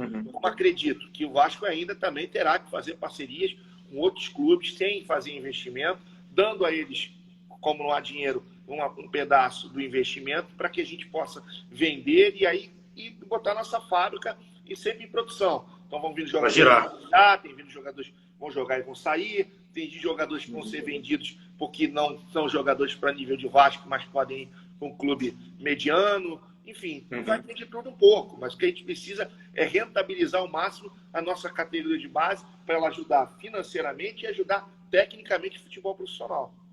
E eu acho que também precisa ter também um bom negociante, porque o que a gente ouve hoje do Vasco é que a gente está com o Pires na mão. Então eles vão chegar para a gente e vão dar um valor que não é aquele valor. Por isso que essa questão do bom negociante, isso está dentro da austeridade, quer dizer, que é a gestão do recurso. É você ser um bom negociador, tanto para vender, quanto ser um bom negociador para comprar. Então você precisa saber que você tem que saber que você tem que esticar a corda a todo momento, você tem que saber que na hora de pagar você tem que botar o maior prazo de tempo possível, na hora de vender o menor tempo possível, você tem que comprar pelo menor preço possível e vender pelo maior preço possível. Então essas são regras simples, mas no dia a dia requer habilidade, capacidade. Existe você não é qualquer um que tem existe comprometimento, porque dá trabalho. Né? Você negociar é estressante, então você precisa ter tudo isso, então você precisa ter uma equipe preparada, né? A gente precisa ter executivos de qualidade, a gente precisa ter vice-presidentes, diretores com visão mercadológica, com visão estratégica, com visão efetiva, para que a gente não fique o que não pode por exemplo, você pega então, o nosso maior rival. Ele levou 6 anos de reestruturação, mas foi reestruturação mesmo, e não discurso de estruturação. O Vasco precisa hoje de um trabalho efetivo, um trabalho concreto de reestruturação, e não discurso de recuperação. Aí quando você vai ver, aí ninguém pode saber da informação, esconde isso, esconde aquilo, porque se fosse bem feito, aquilo que é bem feito não precisa ser escondido. Né? Então a gente é nisso que eu acredito, entendeu? Entendi. É porque também, por exemplo, se você for eleito, não vai ser reestruturado também na sua gestão, apenas. Vai precisar de mais tempo para isso, né? Sem dúvida. Acho que isso não quer dizer que não ganha. Então você está dizendo que em 3 anos não dá para ganhar título? Não. O Roberto Dinamite é um exemplo. Nós ganhamos, eu era vice de patrimônio, quando ganhamos a Copa do Brasil. E foi no terceiro ano. Então, e o foi... Vasco devia. Dá para ganhar título? Dá. Mas, e foi um time que saiu da Série B, né? Exatamente. Mas você precisa, por quê? Porque você precisa estabelecer um crescimento, um crescimento sustentável, né? Ou seja, algo que você pegue e trabalhe paralelamente a melhora do time, que é a preocupação do torcedor, e minha, evidente, com a questão do equilíbrio econômico, da gestão da dívida. São coisas que tem que trabalhar paralelamente. Então, é por isso que a gente precisa de um plano de sócio, que tem que ser o melhor do Brasil. Por que precisa ser o melhor do Brasil? Porque nós temos algo que ninguém tem. A torcida do Vasco demonstrou uma capacidade, um poder de engajamento que nenhuma outra torcida tem. Não precisa nada. Porque agora, a gente está vendo agora várias disputas aí, enquanto o campeonato estão parados, a gente vê aí na televisão, vai passar jogo A ou jogo B. A gente ganha todas as disputas que nós temos. Já viu o Vasco perder alguma? Não. Isso tudo por culpa dos digitais, né? É culpa dos digitais isso. Exatamente, inclusive para ele. Então aí você pega uma torcida dessa, que abraça, que ajuda. Agora, claro, ela quer contrapartida. Você não pode botar 150 mil pessoas no mês e entregar o que entregou para ela. Nada, zero. Você precisa, para o crescimento ser sustentável, você precisa fazer uma parceria com o torcedor, e é o que eu estou dizendo aqui, é um pacto de 3 anos. É um pacto de 3 anos. Gestão para vocês e vocês ajudarem a gente a reestruturar o clube. Ponto final. Com transparência, com honestidade. Honestidade. Vou falar de novo. Honestidade. O Vasco está precisando de honestidade. Trabalho. Muito trabalho. Tá certo? Dedicação. O Vasco precisa ter gente dedicada. E não é só na hora de fazer live, não é só na hora de... Não, a gente precisa não vender espaço em troca de voto. E aí eu estou falando, seja para cargos políticos ou para ex-atletas. Compreendeu? Então a gente não pode trocar, né, nem voto por voto, nem, seja ele de grupos políticos ou seja de atletas, né, ex-atletas. A gente precisa analisar, e uma coisa é ser atleta do clube. Outra coisa é depois, como ex-atleta, ter a capacidade de exercer essa ou aquela função. A gente tem que entender que são coisas totalmente diferentes. A gente viu, vou dar um exemplo. A gente foi o Dinamite como jogador, foi um centroavante dos melhores que nós vimos jogar, com uma história belíssima. E outra coisa é pegar esse ídolo, esse atleta de alta capacidade que foi no Vasco e depois transformar ele em presidente. É outra coisa. Então, por isso, a gente tem que tomar certos cuidados e tomar certas decisões. Entendi. Você vai ter um VP de futebol, Fred? Sem dúvida. Entendi. Não tenha dúvida. Tá. Bom, eu vou fazer uma última pergunta aqui para você. Aliás, tem uma penúltima, aí no fechamento fica livre para você comentar qualquer assunto que você quiser. A penúltima pergunta é o seguinte: hoje o Vasco não tem muita representatividade na federação, e muito menos na CBF, como tinha na época do Eurico. Qual será a sua linha de atuação nessa situação? Ir na CBF e na federação. Isso é o básico, né? É o básico. Ter diálogo, né? Quer dizer, não tem jeito, não tem receita milagrosa. É buscar, é entender, né, de que maneira o Vasco pode ajudar em determinadas situações, inclusive até mesmo, né, utilizando. O Vasco tem um estádio próprio, que em muitos momentos o Vasco pode socorrer, né, a clubes parceiros, né? Então, é sabendo negociar, é sabendo ter diálogo, é tendo capacidade de construir relações que sejam positivas para o clube, não para o candidato, mas não para a chapa, para o clube. Os movimentos, seja eles os que forem, precisam ser feitos em prol da instituição, e não em prol do Fred, e não em prol de outro agente político. As decisões, elas têm que ser sempre baseadas naquilo que é melhor para a instituição, obviamente tendo pessoas preparadas, né, para a tomada da decisão técnica, né, e não decisões políticas. Ocupar os espaços aí nas federações. Eu já fiz federação do Rio na época do Dinamite. Olha que foi numa época que não era muito fácil. A gente tinha, né, na época um desgaste grande com o Eurico lá na época. e nós conseguimos construir, baseado no respeito, baseado no trabalho, o nosso espaço. Acho que agora está muito mais fácil, uma vez que os clubes, né, foram morrendo. De verdade, aqueles coronéis, aquelas pessoas que eram mais, foram morrendo. Então, hoje a relação ela é muito mais dinâmica, é muito mais transparente, os poderes mudam, que bom, a cada 3 anos, né? Eu tenho dito sempre que isso é muito importante, essa renovação, né? Ter pessoas que realmente pensem na instituição, que trabalhem, que dediquem com a mesma seriedade que tomam a decisão na sua empresa, eles têm que tomar a decisão que é para o clube. Não tem muita mágica. Entendi.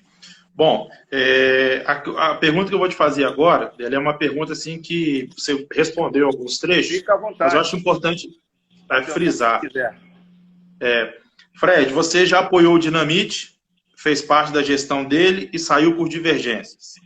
Você já apoiou o Roberto Monteiro, fez parte da Identidade Vasco e saiu por divergências. Você fez parte da gestão do Campelo e também saiu por divergências. Eu quero saber o seguinte, o Fred Lopes, de 2020, tem alguma lição desses episódios?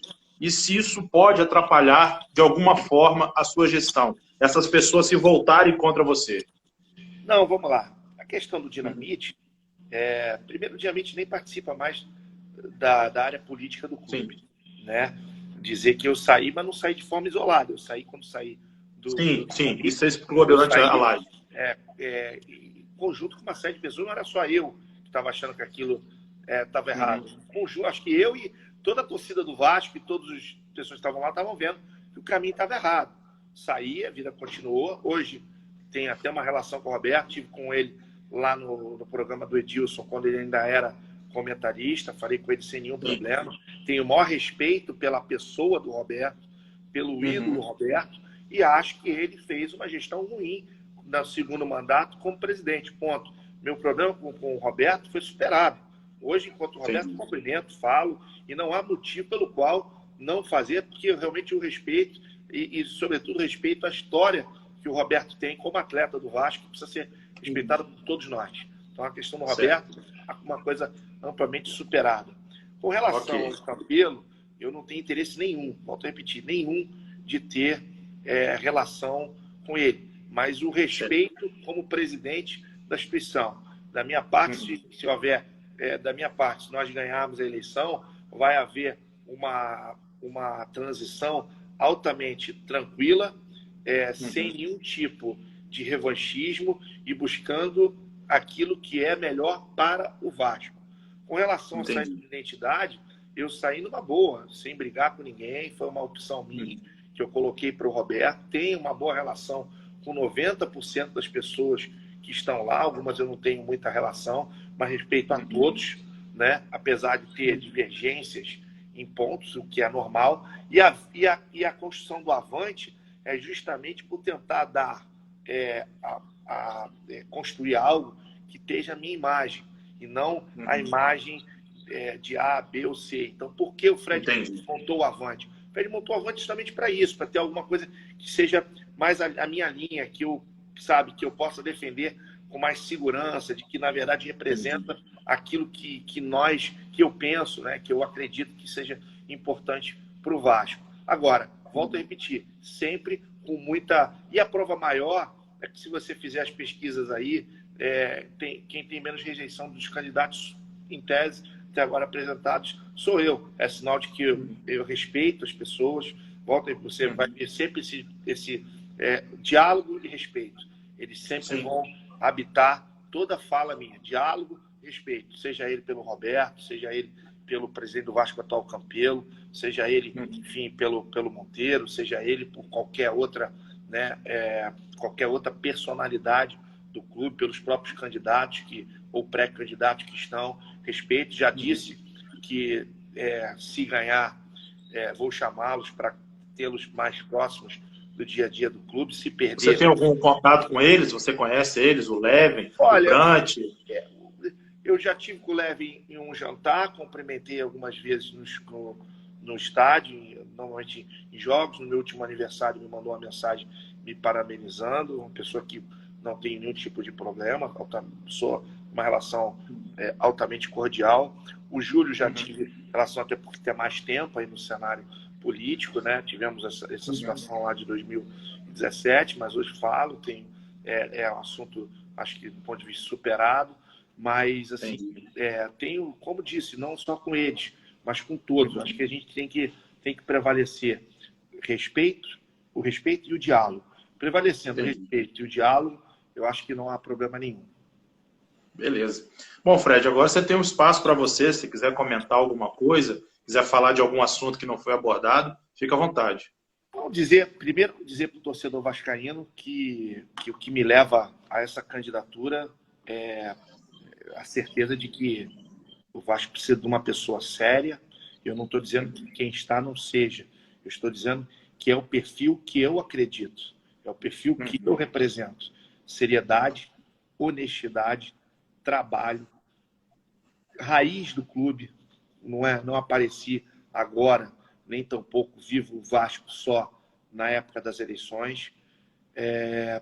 Dizer que o que me motiva é a real necessidade que conheço hoje, sei que o Vasco precisa de mudanças estruturais, mudanças no sentido de modernizar sua gestão, de pacificar o clube, no sentido de respeitar. Só uma pessoa com diálogo, com respeito, vai conseguir trazer ou minimamente minimizar essas brigas políticas que o Vasco tem, que tanto dificultam o dia a dia. O Vasco precisa de um empresário, por isso eu tenho dito que o Vasco precisa estar na hora de verdadeiramente colocar lá um empresário, uma pessoa que tenha capacidade comercial, de negociação, para vender, para comprar, para ter relação com as empresas, que seja capaz de produzir. O que nós fazemos no dia a dia hoje é cada vez mais, na minha empresa, é produzir com menos, ou seja, é você chegar ao objetivo cada vez com menos recursos, cada vez com menos retrabalho, cada vez com mais eficiência. É isso que nós estamos querendo empregar para o clube, é trazer seriedade, trazer credibilidade, trazer cumprimento de palavra, quer dizer, ser austero, né? Ter habilidade de relacionamento com o mercado. Eu acho que vai precisar montar uma máquina de guerra, vender. Vai ser a palavra número 1 no Vasco. A gente precisa botar o nosso marketing para trabalhar, precisamos entrar nessas áreas, precisamos explorar a lei de incentivo como nunca exploramos antes, precisamos enxugar esses custos, precisamos olhar desde o copo de café até os contratos mais caros, com a mesma seriedade, com o mesmo comprometimento, para que a gente possa valorizar o recurso do clube. Então, só dessa forma, com conhecimento de gestão, não só no que se diz a planejamento, como operação.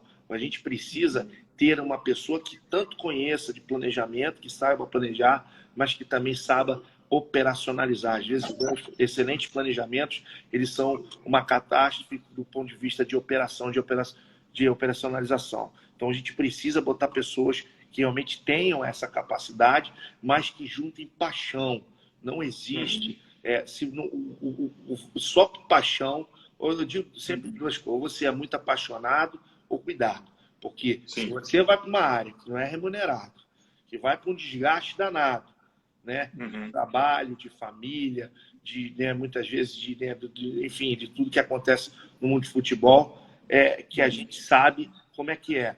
E aí a gente não tem paixão, é uma coisa complexa, porque se não é pelo dinheiro, é pela paixão. Se não é o cargo de presidente é remunerado, Fred? Oi? O cargo de presidente é remunerado? Nem presidente, nem vice-presidente, nem diretores. Então, se você não é remunerado, você tem que ter muita paixão, porque senão sobra de interesse. Então, é algo que a torcida tem que pensar muito, entendeu? É algo que o torcedor tem que pensar. E aí, para pegar uma situação dessa, de um clube altamente endividado, um clube altamente com dificuldades em todas as séries, só um apaixonado para assumir um negócio desse e tocar como tem que ser. Caso contrário, nós poderemos ter outras decepções e aí o torcedor realmente vai ficando com aquele sentimento de que, pô, será que tem solução? Será que todo mundo que a gente aposta? Por quê? A gente tem que botar um cara que vive o clube. A gente tem que botar um cara que conheça o clube, que não precise do clube para viver, né? E isso vai ser fundamental para a gente realmente sair do discurso da retomada e ir para a prática da reconstrução que o Vasco precisa. Ô Fred, uma dúvida, né? Que é mais um pensamento meu. Você sabe que a nossa torcida está carente, né? Muito. E que o atual rival está ganhando algumas coisas aí. Você acredita que é possível montar já a curto prazo um time competitivo? Cara, como eu te falei, primeiro tem que estabelecer o que é curto prazo. E depois nós temos que entender qual o pacote que Vou te falar como vascaíno, então, que está carente. Dá para ganhar o Campeonato Carioca de 2021 invicto em cima do Flamengo? Mas eu te pergunto, olha só, primeiro, antes de ser dirigente, eu sou Vasco, sou vascaíno, sou torcedor. O maior título que eu tenho é de ser sócio do clube, sócio proprietário. Então, eu te diria o seguinte, como torcedor, eu te diria que é o que eu espero. Como dirigente, eu tenho que te dizer o seguinte, você sabe dizer qual vai ser o elenco do Vasco em dezembro? Quantos vão ter contratos por longo tempo? É uma resposta difícil. Se eu quiser, eu poderia ser um charlatão aqui e dizer para você que eu vou trazer, olha, vou trazer 3 jogadores, já fechei com um zagueiro, já fechei com um meia, já fechei com um centroavante, só que primeiro, eu fechei, mas que valor? Como é que eu vou fazer para pagar? Quanto o presidente atual vai deixar de débito, de dívidas? São respostas que precisam ser primeiro respondidas. Agora, é claro que se você perguntar assim, Fred, qual é a tua visão? É futebol forte? Com certeza. Com certeza. Se eu não tivesse a visão de futebol forte, porque eu sei que o clube de futebol é isso, no final das contas, todo mundo fala da escola, todo mundo fala dos projetos sociais, que são amplamente importantes, e eu aqui mesmo já falei da escola, de projetos sociais, como agora eu tive mesmo lá entregando 150 cestas na barreira, agora estamos fazendo uma campanha de álcool em gel, aproveitar até para quem puder ajudar aí, não só do Avante, mas quiser, me procura no privado, quiser fazer uma doação de álcool em gel, nós vamos estar levando lá em breve a barreira do Vasco. Então, assim, são coisas que... Agora, na última linha, a gente sabe o que faz aquela máquina girar é o futebol. E é óbvio que nós vamos trabalhar futebol forte. Agora, o tempo que vai levar vai depender da quantidade de erros que tiver no futebol. Ou seja, quantos jogadores nós teremos lá no final do ano sem performar? Como é que vão estar esses contratos? É óbvio que a gente, quando assume o 21, a gente assume com o time que foi montado em 2020. Esse é outro problema que nós temos. Esse é outro problema que nós temos no nosso calendário, né? A eleição, do jeito que ela é feita em novembro, mas você só assume em janeiro. Aí você pega novembro e dezembro, monta o time todo e assume o time como eu assumi em 2018, que não fui eu que construí, mas que tive que herdar e dar solução. Aí você começa a ter o trabalho de avaliação com a tua equipe, com o vice-presidente, com a diretoria, com a comissão técnica, para a gente poder... Por isso que eu acho que tem que ter responsabilidade fiscal também, né? Uma coisa importante é que nós já temos uma categoria de base estruturada, né? Nós temos uma categoria de base hoje que está muito bem estruturada na mão do Carlos Brasil, e aproveito para dizer que se nós ganharmos, o Carlos Brasil continua como executivo lá na categoria de base. Eu volto a repetir, o que está ganhando não se mexe. Eu não estou falando isso porque fui eu que coloquei e defendi a ida do Carlos Brasil. Eu estou falando isso porque ele vem demonstrando resultado. Se não viesse demonstrando resultado, eu ia agradecer. Não dá, não serve. Então, assim, a gente tem uma categoria de base que vem dando respostas para a gente. A gente vai ter que fazer aí algumas vendas para poder equacionar a questão financeira, mas a gente também precisa pensar como é que vai ser a nossa remontagem do futebol profissional. E não tenha dúvida que nós vamos buscar, eu te diria com toda honestidade, se eu for presidente do Vasco em 3 anos e não ganhar nada, pode ter certeza que eu vou sair altamente frustrado. Eu acho que o primeiro ano vai ser muito difícil, não escondo o torcedor, vai ser um ano de reestruturação do departamento. Acredito no segundo ano já melhor, com condições de você já respirar mais. Não sei se será o possível para disputar grandes, mas entendo que vai ser 2 anos de trabalho árduo para que a gente já no terceiro ano tenha condição de disputar campeonatos de igual para igual com clubes de maior investimento. Essa é a nossa esperança, é o nosso trabalho, é nisso que nós vamos dedicar. Pode acontecer antes? Pode. Mas quanto mais em cima, menos provável. Por quê? Porque vai depender muito da situação. Agora, o Vasco pode chegar esse ano e vender 2, 3 peças, botar um dinheiro em caixa, equilibrar as suas finanças e entregar um 2021 muito bem. Não tenha dúvida. Nós vamos para cima para fazer um time mais competitivo quanto antes. Isso aí pode ter certeza. E, Fred, você agora como candidato, você pode já negociar com o jogador? Não, claro que não. Isso só Então, quem se pode você falar agora, exemplo, se você falar que vai trazer o Pelé para o Vasco agora, eu não posso acreditar, então. Eu posso dizer que eu vou trazer o Cristiano Ronaldo, o Messi, e eu posso botar para a torcida escolher o terceiro, mas eu não tenho o direito de negociar com o clube, eu não sou nada ainda. Eu posso sim Entendi. ter contato, relação, né, com alguns jogadores e avaliar, até porque jogador tem uma coisa que se diz o seguinte: jogador tem, chama-se contrato. E aí o jogador tem alguma coisa que chama-se os últimos 6 meses, que ele pode assinar um pré-contrato. Se o jogador tem menos que 6 meses de contrato para vencer, ele não pode sequer assinar um pré-contrato, só se tiver nos últimos 6 meses. Isso, se ele assinar, tudo bem. Se não tiver nos últimos 6 meses, nem o pré-contrato pode fazer. O máximo que ele pode dar é uma palavra a você de que, olha, eu, se você ganhar, vou estar, mas precisa entender quanto é que ele vai receber em outra coisa. O jogador hoje fala com você: eu ganho 400 mil. Vem alguém amanhã e oferece 500, você acha que ele vai fazer o que? Não, tem a palavra ou vai pegar a proposta de 500? Ele vai, com certeza. Ele vai, ele é profissional. Mesma coisa, você é professor, não é isso? Você ganha lá uns X. Se chegar uma outra, enfim, uma outra empresa que trabalha no teu time, te contratar, te oferecendo uma proposta de mais 10, 20%, você não vai? Com certeza. É natural, você é profissional. Entendeu? Sim. Então, assim, a única coisa que a gente tem que dizer é isso. Não existe hoje, não existe condições. Você pode ter relação, agora, você não pode mentir para o torcedor. Não, ninguém tem condição de negociar e trazer atleta sem ser responsável pelo clube. Você assina uma ata quando você ganha lá, que constitui toda, não só o presidente, mas todos os poderes, depois que ganha a eleição. E aí, a partir daí, sim, você pode negociar em nome do clube. Antes disso, cara, isso é falácia. É relação, você pode buscar, você pode ter uma conversa com o atleta, você pode ter uma proximidade, você pode ter a esperança de trazer, ele pode ter o desejo de vir jogar, mas concreto, só nos últimos 6 meses de contrato, fazendo pré-contrato, e desde que você já seja presidente do clube, poder já constituído. Beleza. Fred, por mim, as perguntas encerraram. Estou muito feliz pelas suas respostas. Tá? Queria te agradecer imensamente por você ter aberto um espaço aí para o torcedor Off-Rio, para o torcedor capixaba. Ok, a gente deve ter em torno aí de uns 4 minutos para a segunda live terminar. Tá? E muito obrigado mesmo, de coração, pela essa abertura. E fica a critério. Manda um recado para a galera do Espírito Santo, que você quiser falar aí. Pessoal do Espírito Santo, eu desejo aqui até breve, né? Já tive aí 2 vezes, como disse, eu sou candidato certo. Bom, procurem, né? Não acreditem. Fala suas redes sociais aí, se o torcedor quiser falar com você, como é que faz? Se puderem seguir nas redes sociais do Avante, nós temos hoje Facebook, Instagram, Twitter.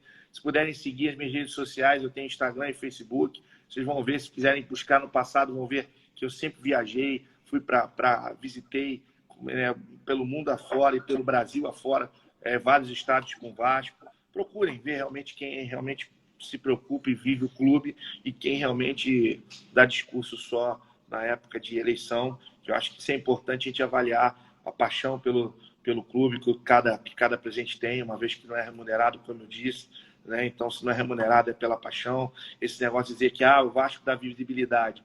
A visibilidade não é suficiente, não é uma contrapartida suficiente para o desgaste pessoal, para o desgaste profissional. Se você tem dúvida, se candidata, você vai ver como é que é para você.